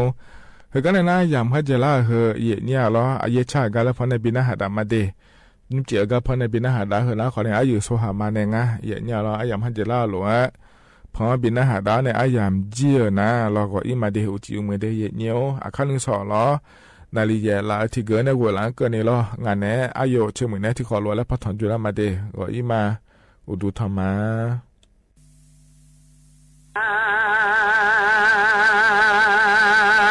โยที่ลาลังชมโย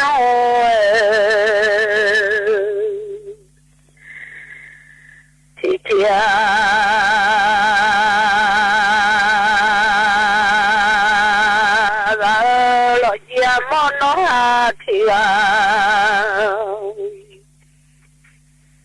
la galea cholo mamo mia telo ganga we nyalo mamo mia telo wa ngala no cholo mamo soa kwa dunya we la te magao mia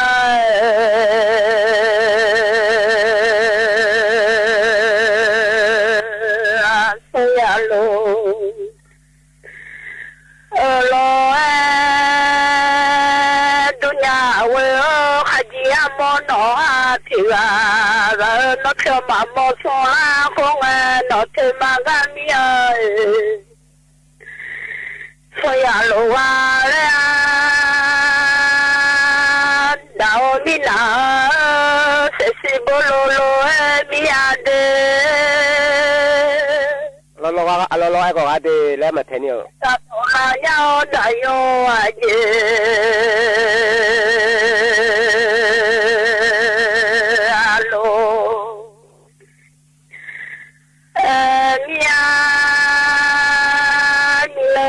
đại yo mà từ nay lộ mò mò lộ nhau sẽ nhau từ nay lộ lên đồ đè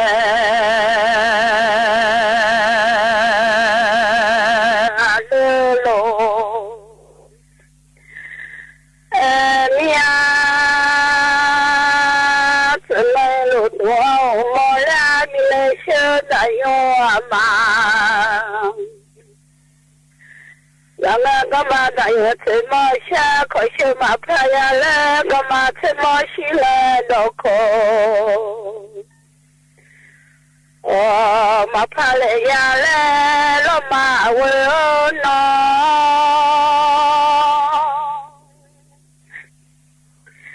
lo ya mo ya no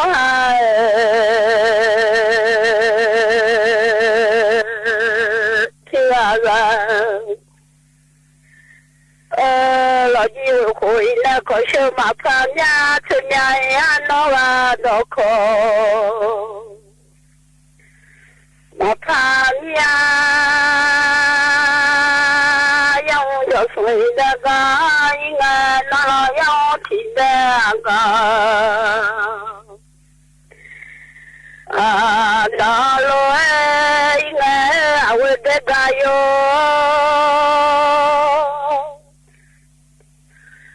ya moya no hativa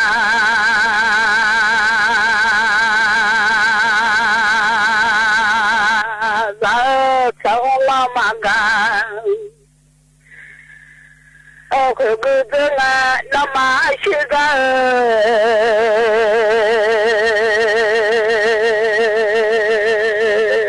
ya chi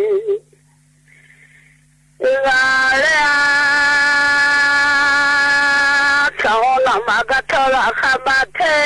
nangeno nhà nghe utia cái gì nghe thu liễu như nhà lao nghe nghe tôi giáo la khai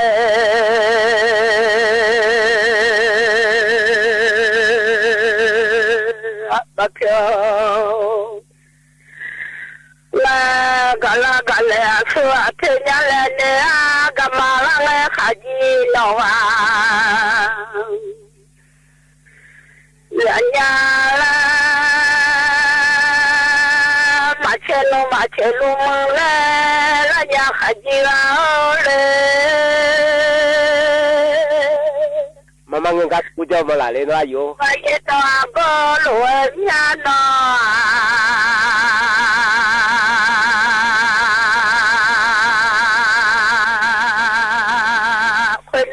chuka la mianda bolo we avoka lupa yo sa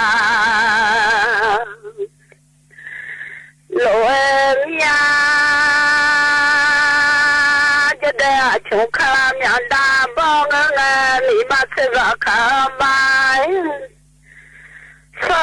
nga avoka lupa yo sa la nga chuma chelo ka ba sa we we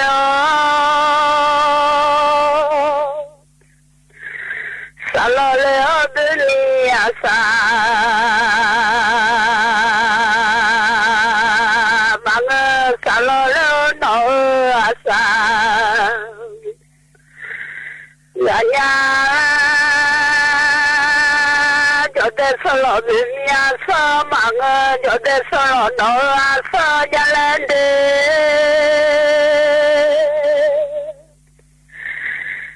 yo de cheno la nyanga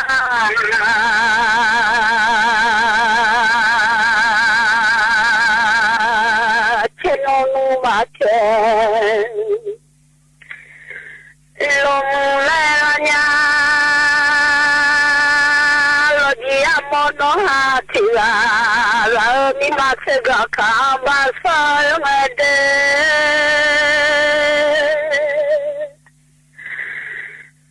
ni a cha su jo ga ba ba so ni de la jo ba ma lo que sole ya mono hatila chola yanda khale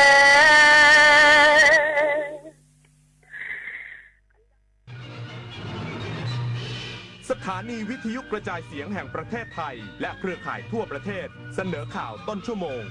รู้เร็วรู้จริงเกาะติดทุกสถานการณ์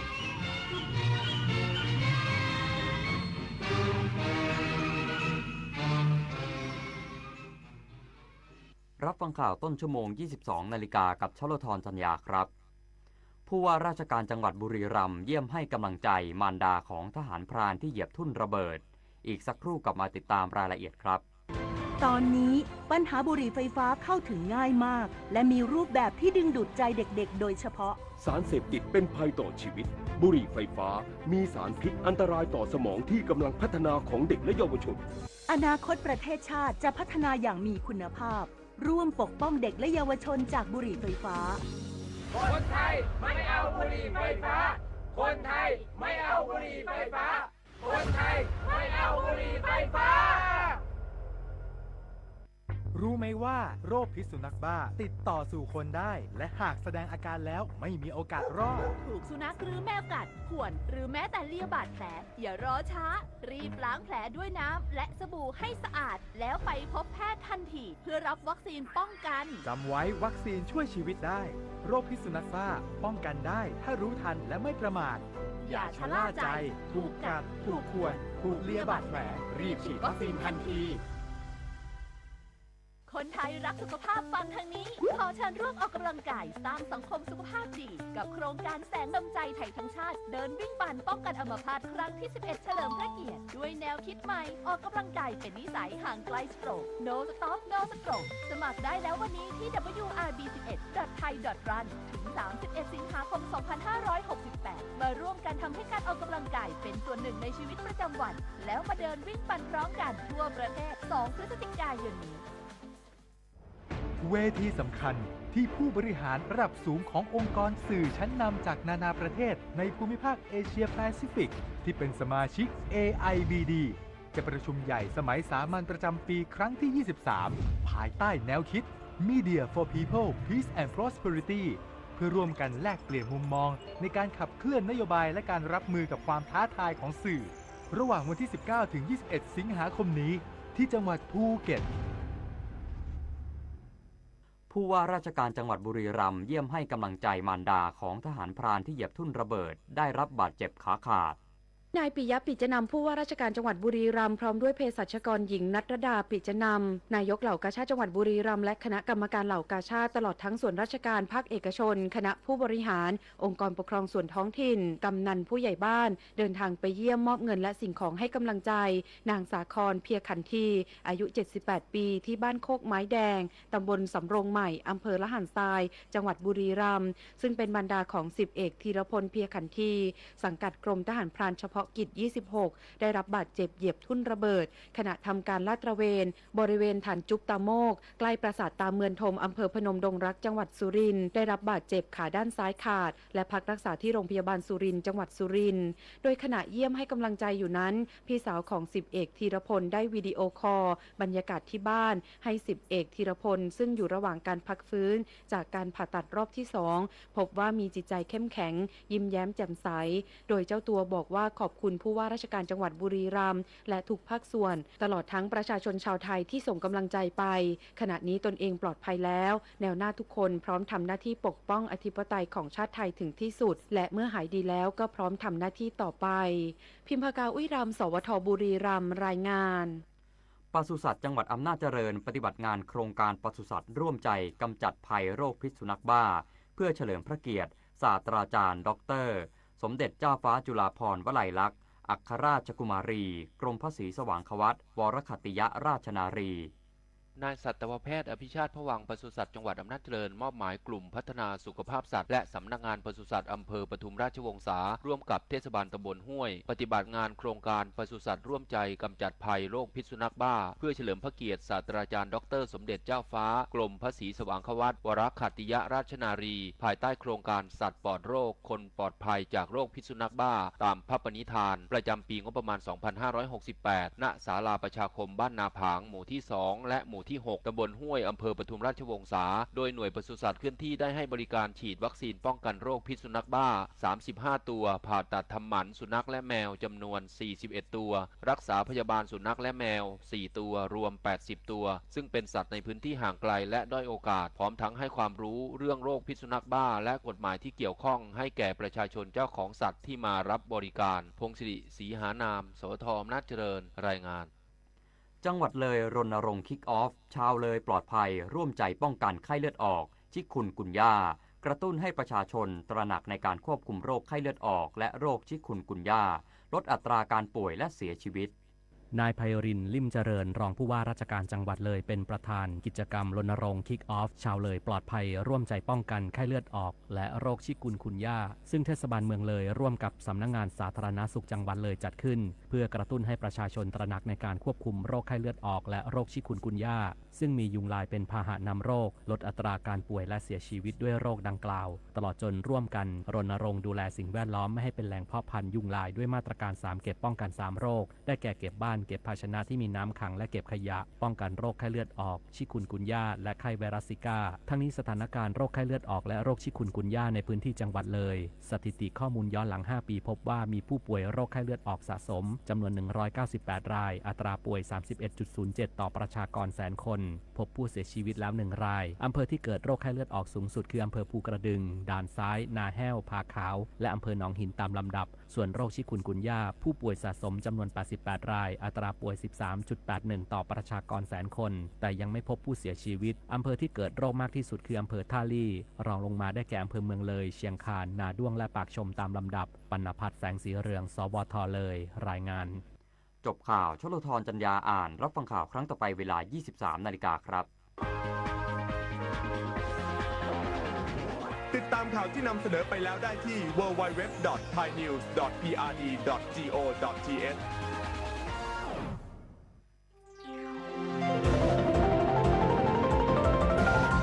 วิทยุแห่งประเทศไทยให้ความรู้คู่ความสุข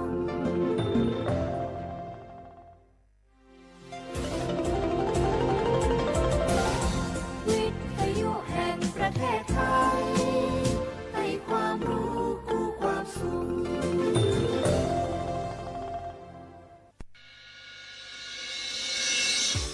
านีวิทยุกระจายเสียงแห่งประเทศไทยจังหวัดเชียงใหม่ AM 1476 กิโลเฮิรตซ์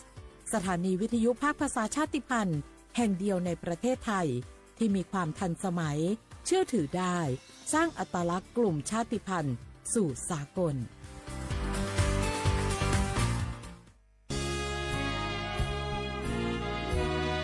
พระบารมีปกเกล้าเพื่อปวงชนชาวไทยจากพระราชกรณียกิจนานับประการที่พระบาทสมเด็จพระเจ้าอยู่หัวและพระบรมวงศานุวงศ์ทรงทุ่มเทพระวรกายทรงงานอย่างไม่เหน็ดเหนื่อยเพื่อประโยชน์สุขของประสบนิกรจากโครงการหลวงสู่การพัฒนาแหล่งน้ำส่งเสริมการศึกษาและด้านสาธารณสุขที่มุ่งเน้นการพึ่งพาตนเองและการพัฒนาอย่างยั่งยืนทุกย่างพระบาทคือการทรงงานทุกพระราชดำริคือพลังแห่งการพัฒนาเพราะประชาชนคือหัวใจของแผ่นดินร่วมเสริมสร้างความรักในสถาบันหลักของชาติโดยสำนักงานประชาสัมพันธ์ที่ 3 กรมประชาสัมพันธ์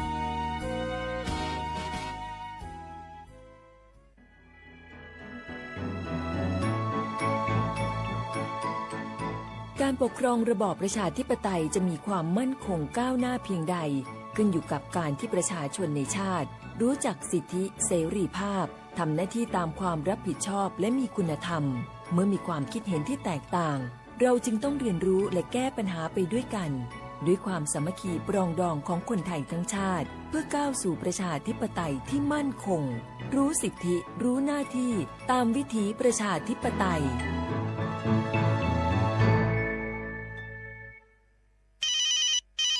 ฮัลโหลสวัสดีครับสวัสดีค่ะจากไหนครับคุณคือผู้โชคดีที่ได้รับเงินสด1 ล้านบาทแต่ต้องโอนค่าธรรมเนียมมาก่อน 5,000 บาทนะคะหลังจากนั้นทางเราจะทำการโอนเงินกลับไปให้ค่ะจริงเหรอครับงั้นเดี๋ยวผมโอนค่าธรรมเนียมไปให้นะครับขอเลขบัญชีด้วยครับได้ค่ะคุณโชคดีมากนะคะรีบโอนค่าธรรมเนียมมาก่อนได้เลยค่ะหยุดก่อนนายจะเชื่อจริงๆหรอนี่มันหลอกกันชัดเลยฮะจริงเหรอหลอกยังไงอะนั่นสิเธอลองคิดดูสิว่าเราจะได้รับเงินล้านจากอะไรล่ะในเมื่อไม่ได้ไปเสี่ยงโชคหรือลุ้นรางวัลอะไรเลยจำไว้ไม่มีใครให้เงินเราฟรีๆโดยที่เราไม่รู้ตัวหรอกนะแถมยังให้โอนค่าธรรมเนียมไปให้ก่อนอีกคุณคะเราไม่ได้โกงนะคะโอนมาก่อนเดี๋ยวพิสูจน์ได้ค่ะไม่เอาละผมไม่เชื่อไม่โอนไม่คุยด้วยละกลโกงมีทุกที่จำให้ขึ้นใจอย่าเชื่ออย่าคุยอย่าโลภอย่าโอนด้วยความปรารถนาดีจากสำนักงานประชาสัมพันธ์ที่ 3 กรมประชาสัมพันธ์เจ๊ขอนี่เร็วๆทางจังหวัดเปิ้นมีประกาศเตือนคนเฒ่ากับคนที่มีโรคประจำตัวว่าให้ออกจากบ้านเพราะฝุ่น PM 2.5 เกินเกณฑ์มาตรฐานเกือบ300เลยนะเจ๊ไหนพอละสุดๆเลยนี่แดงเถือกเลยถึงว่ากะรู้สึกบ่ดีมาหลายวันอย่าจ้ำกับบ่าจ้ำอย่าไอกับบ่าไอโอ้ให้มาจ่ามาไอ้อย่างนี้นี่แล้วก็นั่นสาวๆยังบ่ใส่หน้ากากนี่ฝุ่นนักเนอช่วงนี้นะเฮ้ยแก่นควันนะแก้วพอแล้วกันนะฝุ่นควันเต็มบ้านเต็มเมืองนักขนาดช่วงนี้แต่เปิ้นบอกว่าบางเตือกับปัจจัยคนไทยเผานะแต่อาจจะเป็นฝุ่นข้ามแดนควันไฟจากประเทศเพื่อนบ้านเขาไม่ได้มีมาตรการเหมือนบ้านเฮานะแกเอาอีบ่ปากันย้ายแผ่นดินไปไกลๆจากประเทศมูนี่นี่เนี่ยได้อย่างอันก็ดีกะแก้วคณะตีนรัฐบาลกำลังหามาตรการกับประเทศเพื่อนบ้านหมู่เฮาก็ต้องมีมาตรการในการป้องกันตัวเก่าคือปฏิบัติตามคำแนะนำของแพทย์เปิ้นว่าให้หลีกเลี่ยงการทำกิจกรรมนอกบ้านให้อยู่แต่ในบ้านที่ปิดประตูหน้าต่างให้มิดชิดหรือสวมใส่หน้ากากกันฝุ่นอันอย่างประมาณนี้ก็จะช่วยได้ในระดับหนึ่งนะถ้าจะอันวันนี้เขาแยกย้ายกันก่อนบ่ไปอู้กันในไลน์เอาอากาศดีๆก็อีมาเมากันใหม่แต่ไอ้แก้วปิดบ้านไผ่บ้านมันเตรียมให้พร้อมซ้อมให้ดีรู้วิธีป้องกันภัยปรารถนาดีจากสำนักงานประชาสัมพันธ์ที่ 3 กรมประชาสัมพันธ์ค่ะ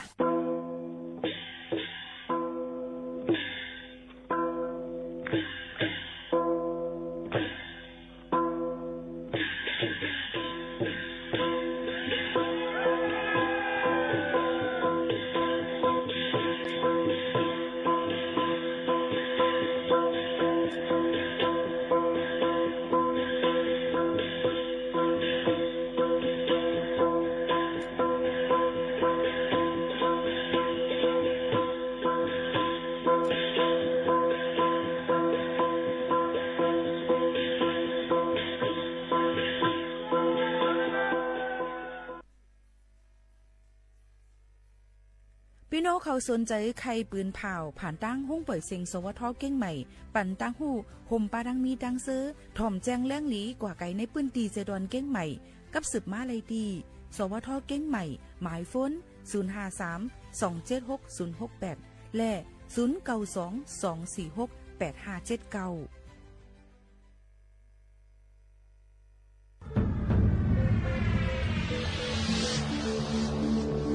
ก้นกูก่อนไอ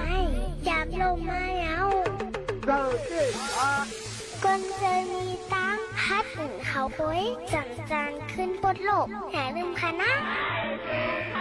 อย่าลืมขึ้นลูกค่ะนะพี่นันได้ให้เขา 1 2 3 4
ผู้ยินถ่อมเสียงใต้ตั้งเสียงกูก็กูก้นค่ะทบกันตีเนอร์ตอนการห้องปล่อยเสียงสวทเก้งใหม่ AM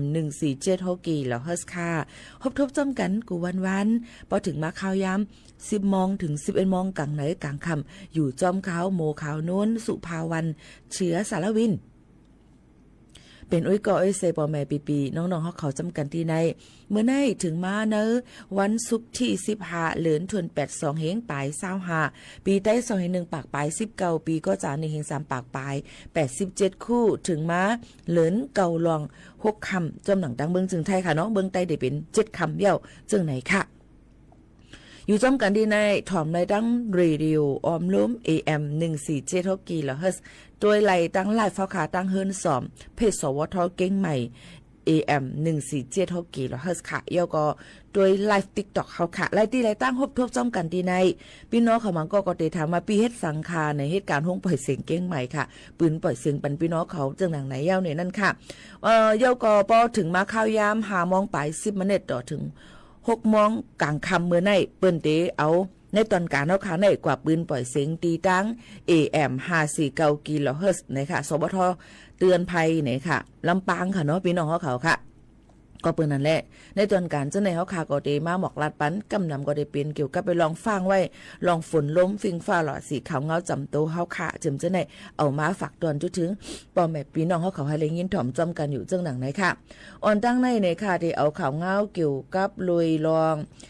ฟิงฟ้าหลอดสีค่ะเนาะปอแม่พี่น้องๆเขาก็มาฝากตอนจุดถึงพี่น้องเขาตั้งใจตอนเก่งใหม่ในให้ฟังไว้ลองนำน้ำทมน้ำน้อง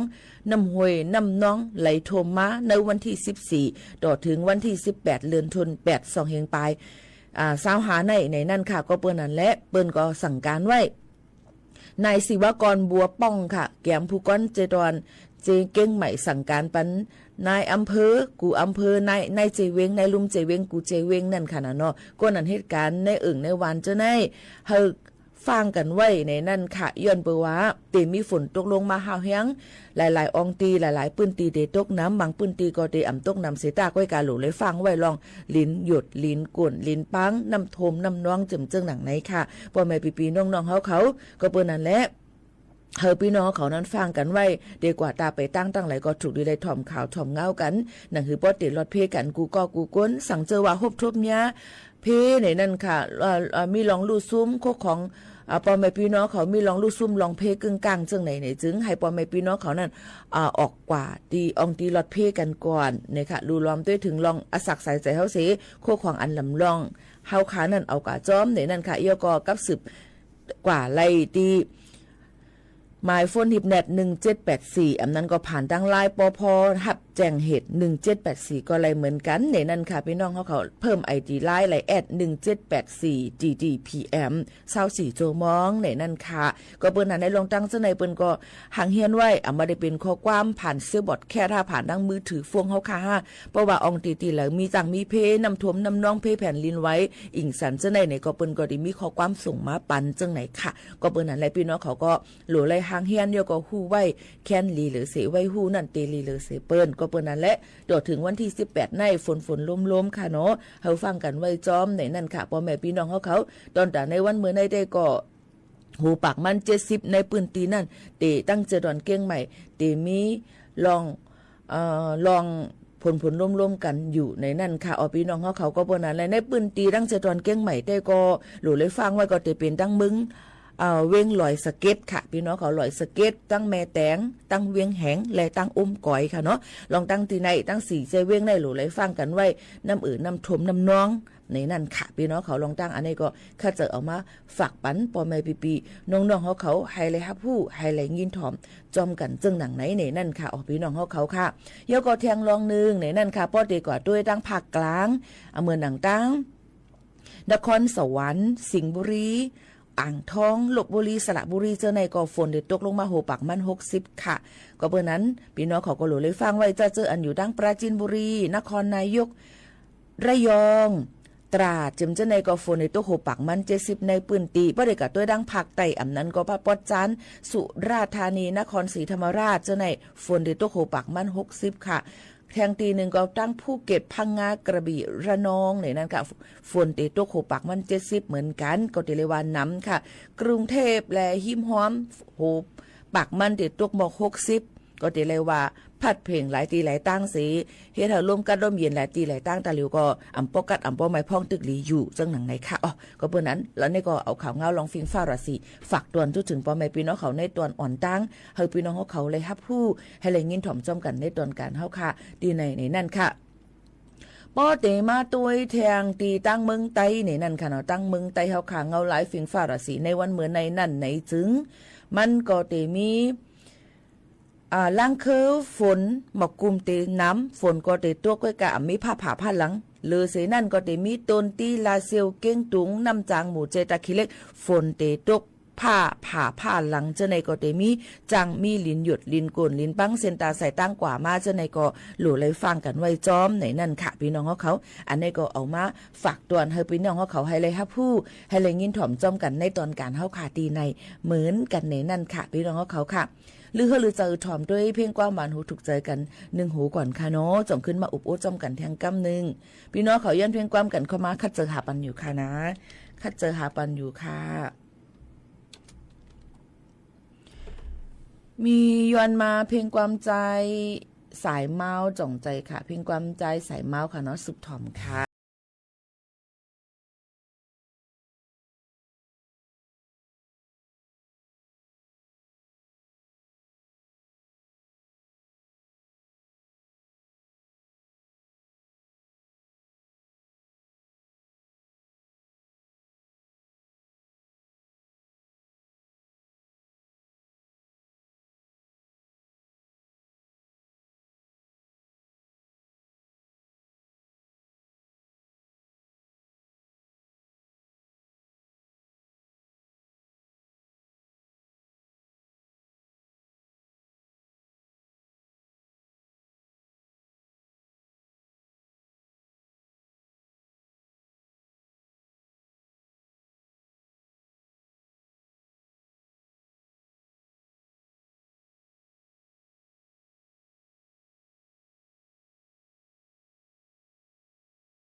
เจอถึงก็หัก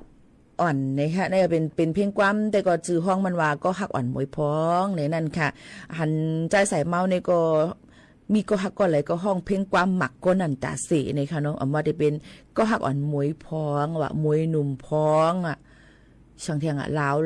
วอ่ะหมอกจามคำย้ำในมือมีเลยช่างเทียงเนี่ยอันค่ะวนออกวนไรขานายค่ะเนาะก็เป็นนั่นแหละตั้งนำตั้งไหลอยู่คิดที่มีนำไม่นั่นเทียงอยู่สังเทียงอ่ะมีเทียงนำนั่นค่ะเนาะในก็ได้เป็นผู้ห้องความเขากำนำกวนเขาค่ะในเพราะว่าเอาเพียงความในใกล้มาหยาเจอยก็มังก็ในตีตุกซุ่มตั้งหักเลยลองตั้งเปิ้นเอาเพียงความมาหยอกให้ในดังใจมันก็ได้เป็นจังนั้นในค่ะเนาะเปิ้นว่า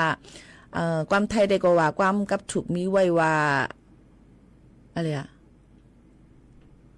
หมังปอกมาในข้อความข้อความมาในเขาเดียวว่าหน้าตาเนี่ยมันบ่ลำลองก็คือกวยกับข้อความละตั้งจามเนี่ยมันจันเจอเนี่ยจึงไหนก็ตีมีป้าเนี่ยนั่นค่ะพี่น้องเขาค่ะ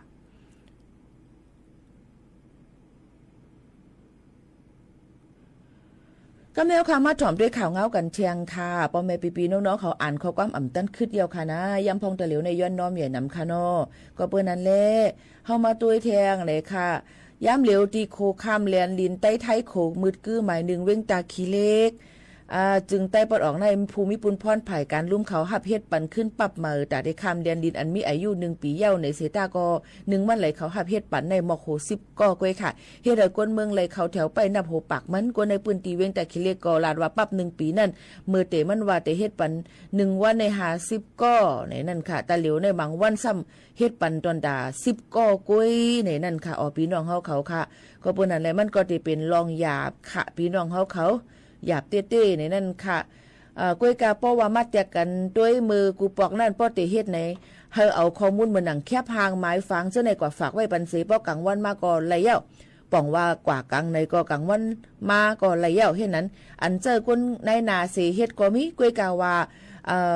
เตมีสายเผยสายมันมือกูปอกได้ก็เฮ็ดไรง่ายมือเหลียวในเฮ็ดหยับนะคะเตว่าคือในก็ไว้นำโทมมาในเฮ็ดถือก็อ่ำหู้ยาวในนั่นค่ะก็เปิ้นนั่นแหละย้อนเปิ้นนำโทมหือแต่ที่เฮ็ดปรับคำเรียนดินอันมีอายุ1 ปีอันนี้พี่น้องเขารู้เลยป่องเจอนะอันนี้เป็นปรับคำเรียนลินเมืองมานเมืองไทยตา1 ปีแค่ไหนค่ะเนาะในก็ภายการรุ่มเขาก็กึดลือไว้เนี่ยแต่เอาหางเรือนจุลายมานั่นขนาดเนาะตึกมาเฮ็ดปันขึ้นเมื่อวันที่12เดือนธันวาคม2เห็นไปเศร้าหาในกุ้ยค่ะพ่อแม่ปีๆน้องๆเขาค่ะแต่ที่เฮ็ดปรับเลยนั่นก็ก้นในปืนตีไรกว่าไปเขาแถวเจอเมืองไปเลี้ยงก็มีในนั่นค่ะอันนี้ก็เป็นลองอยากผึดเกี่ยวกับเลยลองวัดไว้มาผ่ายเลยก็เย่าในนั่นค่ะเนาะเย่าก็น้ำพองตะเหลียวก็ตีสุกยุ่งเกี่ยวกับเลยลองจ้าเจออันเป็นไหวปรับสีไอสีเขียวตอนแต่แห่งการยันเมืองโฮมตุมเมียนมานั่นเปิ้นก็เปิดบันศูนย์เฮ็ดมันอยู่4 ตีมาได้เป็นสมุทรสาครสมุทรปราการสุราษฎร์ธานียก็เจตอนเก้งใหม่เนี่ยค่ะได้มีอยู่4 ตีในนั้นค่ะเอาพี่น้องเขาก็รู้เลยหางเฮียนลองเงินต้องลองวัดลองไว้ปรับอันเก่าสีเขียวอันเก่านั่นเฮโตนะคะเย่าพอถามมาจะเจออันลงจือเสียนสายไหมใหม่มือปีกายอันเอามือในเอามือปีอันเป็นลงมาอะไรไหวเนมลิดมันนั่นเกรู้จ่องซ้ำไปต่อไปต่อค่ะเปิ้นต่ออันคักตอนไหลคักตอนนั่นก่อนมันก็ถามมาเป้าเฮ็ดเดียวจ่องไปเลยกำเดียวเฮ็ดเดียวแต่หลายๆวันจำจะได้มันก็เจอจังนั้นย้อนเปิ้นว่าอันเปิ้นไปอันเปิ้นมวดให้เปิ้นตึกหางเฮียนเฮ็ดนั่นเปิ้นก็ควักมันเข้าย้ำให้อยู่เมืองจึงไทยไหลต่อถึงวันที่13เดือนธันวาคม12ปีในจังหนังไหนค่ะก็เปิ้นนั่นแหละมันได้เป็นคักเป็นตอนเป็นจุบกว่าจังนั้นค่ะเนาะเดี๋ยวถามว่าวัดใหม่จ่องเปิ้นไปเปิด5เพศ5ในหางเฮียนเงินไว้ค่ะหางเฮียนเงินไว้นี่ค่ะหลวงเซียนสายไม้ก็หางเฮียนกันไว้นั่นค่ะเนาะพี่น้องเขาเปิ้นได้เปิดเฮ็ดปันอยู่ข่าวเงาตื้อตั้งอันดีตอนตะก้นอันมีวัดไว้อีสังนั่นก็ในนั่นค่ะมันก็ว่าเมื่อในเดิมเจ้าค่ะมีคนตักให้หมูขาวนวลมาค่ะว่าเฮ็ดปันไว้ค่ะอีก1ลู่ว่าให้เฮ็ดลูกเก็บกอลีว่าค่ะมาอยู่เมืองไทยเลย30 ปีเย้าว่ะเย้าก็ว่ามีไว้สีเขียวขอบเลี้ยงมาไว้10 ปีหมดอายุค่ะว่าบ่หมดอายุก็กว่าโตย้อนเปิ้นนั่นแหละใน1 วันในค่ะติริญากวนอันที่มันก็ใครว่าเลยว่าใจน่ะฮู้ว่ามันใครจามตัว5อันนั้นมันหยวง5อันนั้นก็มันเป็นหางได้ถามมาอยู่กูมือกูวันค่ะเนาะก็เปิ้นนั่นแหละเฮาป่องใจพึงคาว่าคาในเป็นก้นอันปืนเผาปันพี่น้องเขาให้เลยฮับผู้ข่าวเงาคึดตันหนังหือบ่ได้เลยหางเฮียนเอามาได้เป็นเพศสะเพาว่าข่าวเงากึ่งกลางข่าวเงาคึดตันลองฟังลองตั้งหูนำตั้งหันกวางจำเจอในค่ะเนาะก็เปิ้นนั้นมันก็ว่าเฮ็ดปันคาเลยสู่เป็นก้นอยู่เมืองไทยกะจ้อยปันการคาเลย กะติกระทรวงมหาดไทยกะเตึงลัดปันคาแลเจ้าในข้าก็เหลียวก็อ่ำจังเฮ็ดไรป้ออ่ำมีหลักฐานอีสังสิอ่ำว่าติลุ่มเตียบตัดกะเลยสิอ่ำว่าลุ่มอีสังเสมว่าป้อเฮาขาดดีกว่าต่างลาดเปิ้นนั่นเฮาติเลยมีเงาหักศักดิ์ศรีหลักฐานให้มันเต็มโทนก่อนจ่องเลยกว่าตึงลาดเปิ้นป้ออ่ำมีในอ่ำจางกว่าเปิ้นก็ติว่าเฮากะหยอกเลียนเปิ้นจังไหนค่ะเนาะแค่นพี่น้องเขาป่องจังสิกำมาแทงลองวัดไหวค่ะกำไรวัดไหว CI เปิ้นติดต่อค่ะเนาะเย้าก็จะเจออันเป็นก้นอันมีไว้วัดไหวอยู่เมืองไทยปียาวข้าวหึงไว้โหโหกโหหาไว้โห089เจ็มเจ้าในคานอไว้ปื้นตีสูงไว้เขียวขอบแรงไว้บุคคลไม่มีสถานะทางทะเบียนเจ็มเจ้าในสังไว้อยู่ในขอบปึงมติครมเมื่อวันที่29เดือนธันวาคม12เฮงไป24ป่นมานั่นเฮากว่ายืนย้อนเฮ็ดวัดไว้ยืนต่างดาวถาวรในนั่นค่ะอำนั้นมันก็กว่ายืนเฮ็ดเกี่ยวกับไปลองโอนสัญชาติเป็นคนไทยกล้วยกาวากล้วยกาวาเขาหลุเลยเฮาหลุอันก้นก็อันดีกว่าเฮ็ดอันติเลยมีเงาหักศักดิ์ศรีหลักฐานให้มันเต็มทนเยาก็อยู่ในปึงมันก็ว่าค่ามาอยู่20ปีเฮียงค่ะอำไรล่ะย้อนเปว่าพี่น้องเขามามือปีแล้วจึงหือเขามาตั้งเลยเป็นสันเจอคือหังเห็นจังไหนค่ะเยาก็มันก็จะเจออันเป็นวัด10ปีในเป็น89กล้วยว่าเป็นกลุ่มบุกชาติพันธุ์อื่นๆอันไหนหรูเลยกว่าแกลีดก่อนค่ะเนาะหรูเลยกว่าแกไขแกลีดให้มันเย่าตัวว่าเป็นกลุ่มจากเจอคืออีสังก่อนจังไหนค่ะป้อมเฮ็ดนั่นเนี่ยอำเฮ็ดไรค่ะเนาะเย่าก็แทงอันนึงป้ออำมีทะเบียนประวัติ89จึงจังไหนก็หรูเลยกว่าคัดแล้วเลยกว่าขึ้นแม่แกลีดก่อนจงก็เฮ็ดไรจังไหนค่ะพี่น้องเขาก็เพิ่นนั่นแหละอันไหน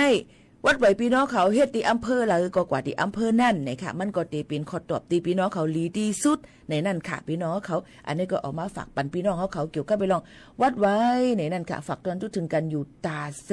ในนั่นค่ะเนาะพี่น้องเขาค่ะจะซื้ออันป่องใจก็ปองจะซื้ออันป่องใจก็ตื้นว่าอำปวงนั่นแล้วค่ะด้วยการซึ่งหือกอลีสั่งเจอว่าพี่น้องเขาอย่าไปตอนหนังสังเฮ็ดคลิปมาปันพี่น้องเขาทำวัดในเปิ้นได้เฮ็ดวันที่หยังค่ะอันนี้เปิ้นได้เฮ็ดจังหือค่ะเนี่ยบางมิวมาเนี่ยเปิ้นอำไรมักมันว่าเป็นวันที่3เปิ้นก็ลาดว่าในข่าวตั้งไหนต่อถึงกันนายจังไหนค่ะเนาะก็เปิ้นนั้นพี่น้องเขา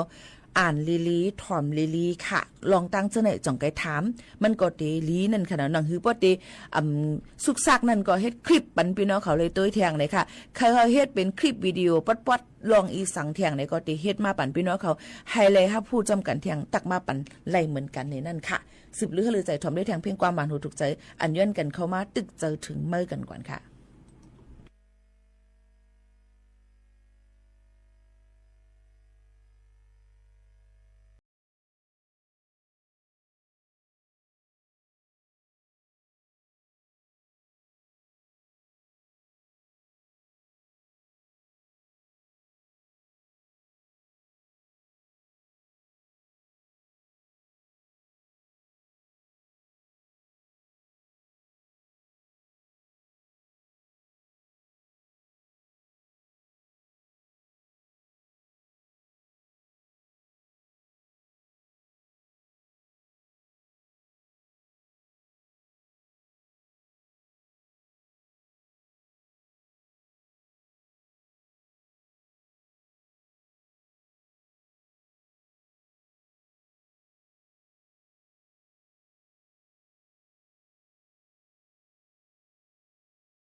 อ๋อค่ะพ่อแม่พี่ๆน้องๆเฮาข่าวค่ะอยู่จอมกันในตอนการเฮาคาตีในนี่ค่ะเนาะ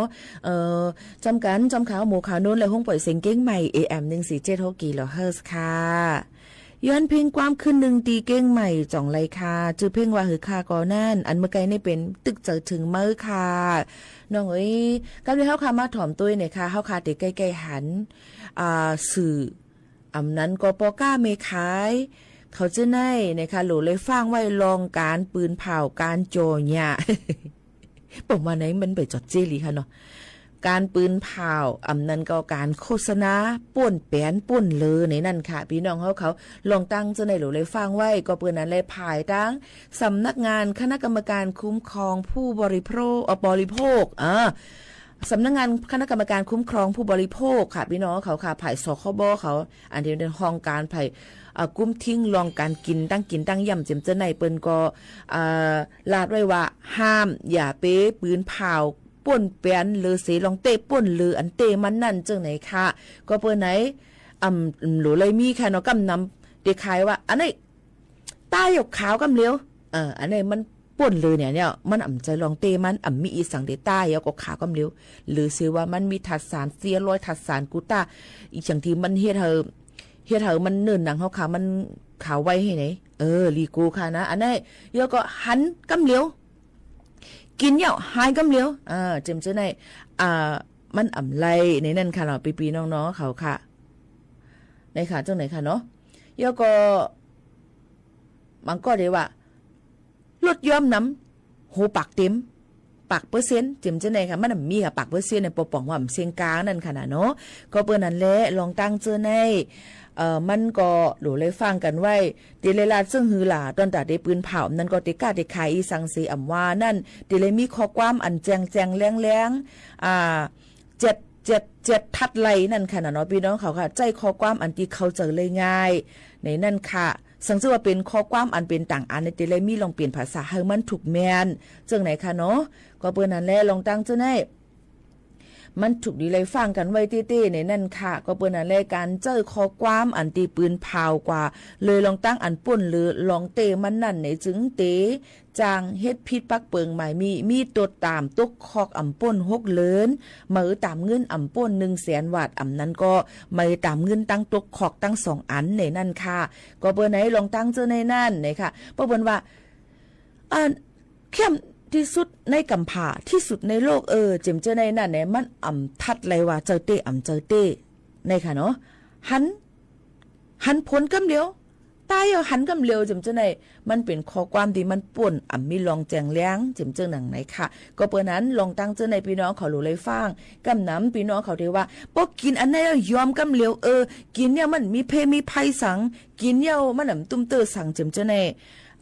มันไรนั่นค่ะนะเนาะก็เปิ้นนั่นแหละพี่น้องเขาหลูเลยฟังข้อความอันที่ปอกาไม่ขายเขาว่าตั้งกินเฮาได้มันเข้มแลบเสียนเสมหมดใส่นะ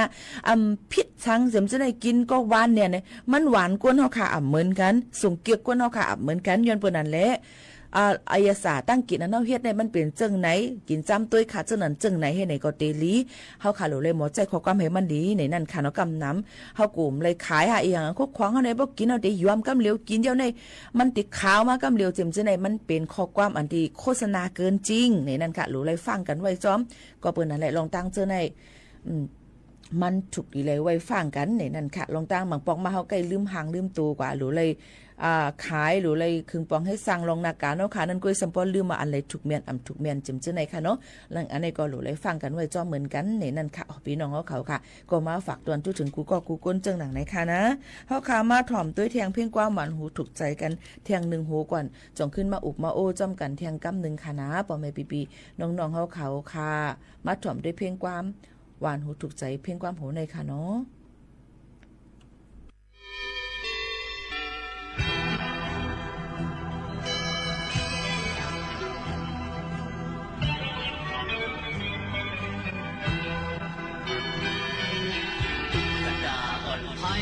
ขึ้นซ้อมในนำดูเสขึ้นเวทีสีโป่งดอกกระดาอ่อนยังลือคือเท่ากันขึ้นคุ้งยาวยาหกปล่อยโปจูผู้โศกรรมมันมาทบยาดังลีสมลาตุก กระดาอ่อนเฮ็ดกุนด้วยป่วยเฮ็ดกุนสอมคอยปนซื้อมุนโจใส่กระดาอ่อนบดสันเป็นอันมาโซมาหาสู้ขับบดของมันกระดาอ่อนคนสองในปล่อยเฮือเป็นหังควายในปล่อยขึ้นโปจูคู่สู้กับมันห้ามทบพันยาโคโคยังสมบูรณ์กระดาอ่อนเฮ็ดบุญด้วยป่วยเฮ็ดบุญสมคอยคนมีสู่อยู่ซ้ำเพื่อจะปล่อยไว้มันใส่สิขายให้มันขึ้นซ้อมนำคู่ว่าบอกว่ามีปืนเป็นคู่ที่ไหนนำน้องที่ไหนนำคู่อยู่กระดาอ่อนฟังตาเสียผู้นำน้องมา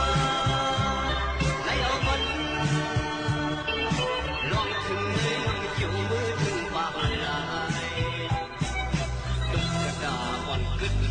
เห็นน้ำกระดานขานคอลับลีหมอกโมกระดาอ่อนซ้อมเล็บเห็นปืนวันมันซึ้งมันดึงคึกดึงอ่ำแดงผู้โศกมันดึงคึกดึงแคบมันเป็นโมคือคุณตุ๊กระดาอ่อนยิ่งส้มซ้อมมันขัดแข็งน้ำแข็งโมคือคุณโตซื้อ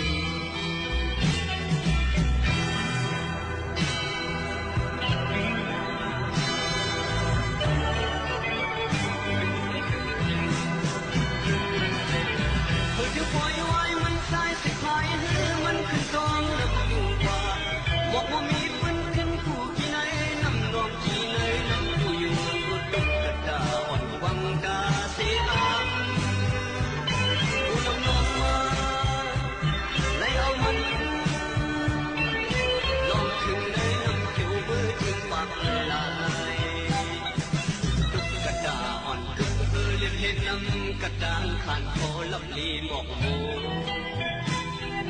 ตุ๊กตาอ่อนซ้อมเล็บเห็นเป็นวันมันซึ้งมันดึงคึกดึงอ่ำแดง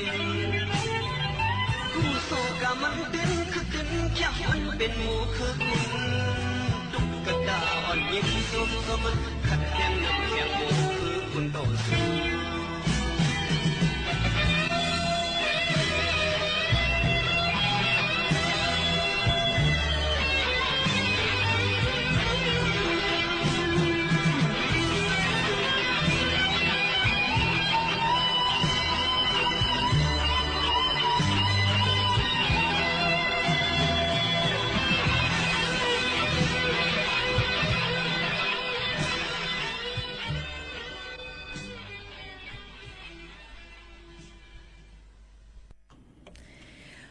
อ๋อค่ะพี่น้องเฮาเขาค่ะเฮาขาก็มาอยู่เป็นอ้อยก็อ้อยเซจอมกันที่ไหนย่ำพ่องเตเร็วลองหากินเล่งต้องก่อหยาบลองก้นหยอกเลียนกินกันก่อนน้ำเนี่ยนั่นค่ะพี่น้องเขาหลูเลยฟังกันไว้จอมเนี่ยนั่นค่ะอ๋อพี่น้องเขาค่ะ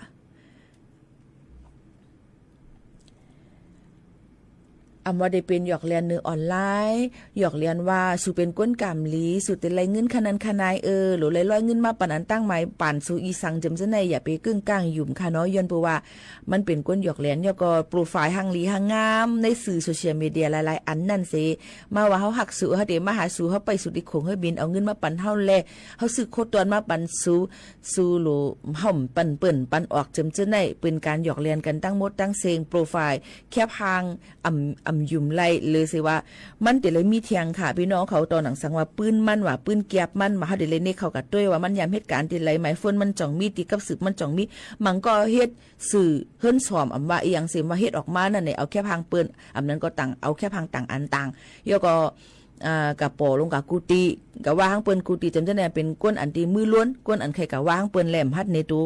เจ้าเก่านั่นค่ะก็มียก็ก้นอันที่เฮ็ดออกมาเลยไปไม่หยอกเลียนกินเงินเปิ้นจำได้ในก็ซ้ำมีไหนน้ำเนี่ยในนั่นค่ะพ่อแม่พี่น้องเขาก็ไหนหันหน้าหันเจออย่าไปลาลิยุมเจอภาษีปอกไหนหลูเลยฟังกันไว้ในนั่นค่ะเนาะอ๋อค่ะยก็ตีมีเทียงเหมือนจึงว่า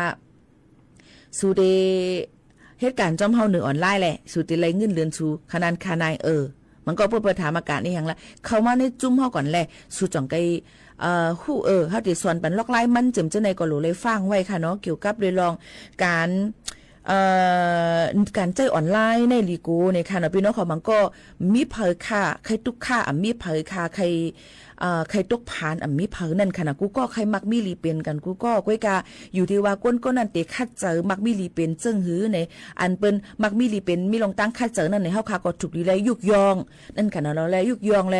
เอาเขาเป็นเฮียงเจอตอนตาเฮาเสคึงปองให้สร้างกว่าจึงหนังไหนค่ะเนาะก็เปิ้นนั่นแลลองนาการอีสังก็อำว่าอย่าไปทางเลขเปิ้นนาการอีสังว่าอย่าไปว่ามุกูปอกแน่เฮ็ดกันอันนี้ก้วยมเลยให้เลมเลยให้กินไม่กินอันไหนอย่าไปทางเลขนาการมือว่าเลยลาดกว่าเหี่ยวค่ะเนาะลองนาก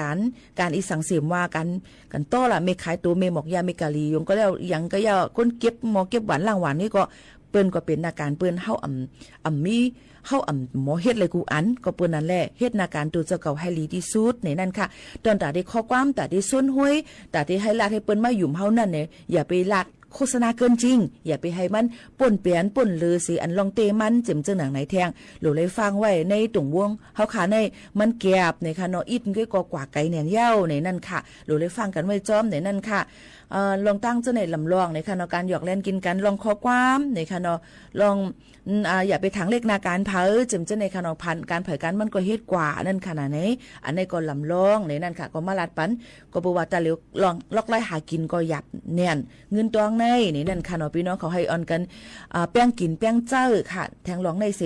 กำในเมืองหนังตั้งเมืองโฮมตุมเมียนมาในตั้งของสีซึกมันเขาก็ห้ามตาเป็ดลองต่อส่งโคกของเจตื้อนอกเมืองเขามาในเมืองโฮมตุม35มิลก็จะเรียกว่าอ่ำปันโคกของต่างจึงเมืองในเขากว่าตั้งเมืองโฮมตุมเมียนมาใน35มิลอันลักๆมานั่นป้าเจมยาสีเขียวก่อนสีสับเปียเจอในค่ะเนาะอันก้นกาก้นสูงเขานั่นก็หลุเลยฟังกันไว้จ้อมค่ะเนาะถ่อมขาวเงาในเอาปืนหูตั้งหันมาปั่นฟังพี่น้องเขาในนั่นค่ะเนาะก็ปนั้นบางทีอองตีบางตีก็จังกว่าเลยอยู่จังสูงกว่าเลยอยู่นั่นค่ะเนาะก็บางอองตีบางตีก็เปิ้นก็ห้ามตาไว้จังไหนค่ะเนาะก็ปนั้นเมื่อวันที่13เดือนธันวาคม2เฮงปลาย25เลยหันหลีกปืนเผากรรมตีกุ้มกำการเจ้าจ่ายเงินต้องนอกมึงเพจอดออกมาเนอสื่อตรงวงเกี่ยวเลยลองเซ็นจือโคกุ่นอันเตไล่ต่างเข้ากว่าในมึงก้วยกะหันเตียไม่ป้าวันที่มันเนี่ยค่ะเนาะก็มาตีกุ้มกำการเจ้าในก็นอกเมืองในเขาป้าในก็มาตีแลก็มาสิน1ปัก94อันของสีซึ่งมันเขาอย่า8มือวันที่1เดือนธันวาคม2เฮงปลาย25นั่นเนี่ยค่ะก็เปิ้นนั้นผู้มักมีไผกล้าขายจ้อมแลนลินแลฝ่ายต้อกุ่นเขาออกเมืองเขาก็ลาตีสื่อข่าวPeople Spring เขาว่าซึกมันเขาไปไล่ปืนเผาย่าแปดก็มาตีนั่นเฮในโคกของอันป้าเนยลีกปืนเผานั่นก็ไปจ้างเอาเข้ากว่าไล่ฮู้ว่าลีกปืนเผานั่นออกมาเจมเมื่อเดือนธันวาคมปี2525เขาปืนเผาย่าแปดก็มาตีนั่นสิลีกปืนเผาอันเป็นตั้งกันเยาในเซต้าเป็นตั้งการเซต้าก็หันปืนปันเข้ากว่าโคกุนอันของสีซึกมันเขาปันต่างเข้ากว่าในเมืองโฮมตุมในมีอยู่35เมลเตเป็นแคบดินอันเงียบมันนั่นค่ะแคบดินอันเงียบมันนั่นค่ะเนาะแล้วก็เต้นหอมข้าวซอยเกี๊ยซานหมักโอมข้าวมุนบิสกิตขนาดเนาะพี่น้องเขาค่ะแล้วก็น้ำปลาหมักถาดแบตเตอรี่หมักเมนอันเปิ้นเอาใส่ในเสื้อโค้น่ะนะพี่น้องเขาแล้วก็ลูกหมักไฟฟ้าหลอดไฟฟ้าทิชชู่ก้นลองเยี่ยวก้นหลงนั้นก็แพมเพิร์ดก้นหลงค่ะพี่น้องเขาไม่สีเคลยาสีเคลก้อนสีหมักยางลดกาสปินลดเหลียงนั่นขนาดเนาะซ่าซองปุ้งแลก๊อกจ้ากว่าปันต่างเข้ากว่าเนี่ยนั่นค่ะเหมือนหนังได้กุ่นกินย่ำกอเตป้าใส่ไก่จัดอุช่องเนี่ยเลยค่ะว่าน้ำน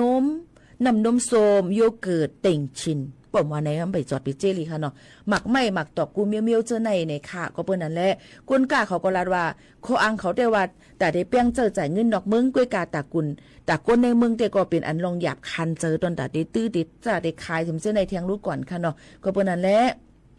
นี่ก็เป็นลองตั้งจังไหนค่ะมาในนั่นค่ะในสื่อข่าวไทยก็ออกมาลาดว่าไหว้เสกของสีซึกมันเขาปิกแปดการต่อส่งกุนในเมืองโฮมตุมเย้าการต่อส่งกุนตีแลนดินไทยเมืองโฮมตุมนิมเศร้าเสที่เก็กหลานเรียนลินเมสอดเมียวตีก็ก้าต่างกุนคำไว้หมอกหาปักลำเจอไหนค่ะเฮ็ดให้มีลองการก้าการขายป้ายมักมีลูกซุ้มตั้งหนำตั้งหลายค่ะ ลองตั้งเจอในเสในนั่นค่ะก็เปิ้นนั่นแหละปิกแปดแทงเส้นตั้งโตต่างกุนตีเลียนลินใต้ไทยเมืองห่มตุ่มในวัน2วันในก้อยก็กำไหนปอกาไม่ขายอันเปิ้นมีไว้นั่นโคกุนอันเจ้าตื้อตีในเวงตากุงก็กึ่งกลางขึ้นกาขันมันเป็น2ปุ่นกำเหลวในนั่นค่ะย้อนเปิ้นนั้นลองตั้งเจอในก็ตีเลยว่าลองการหากินเลี้ยงต้องก็หยาบลองอีสังก็หยาบในก็เปิ้นนั้นลองตั้งยามพองแต่เหลวนั้นเฮาขาอ่อนกันพิมพ์กินพิมพ์เจอนั่นค่ะนอนหนังเฮาขาบ่ดีมีลองตั้ง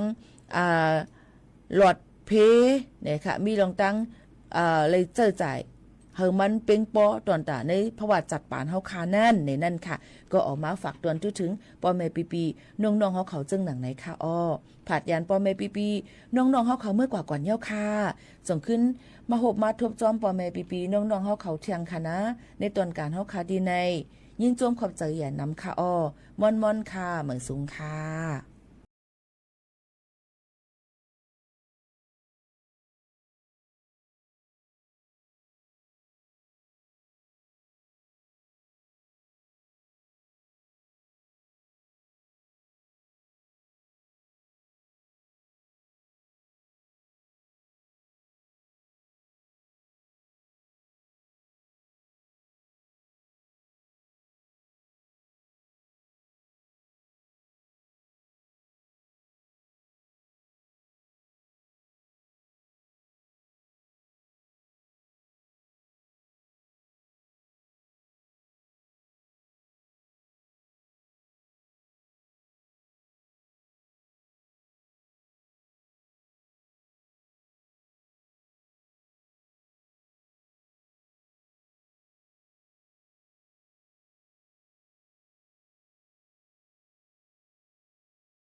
สถานีวิทยุกระจายเสียงแห่งประเทศไทยและเครือข่ายทั่วประเทศต้นชั่วโมง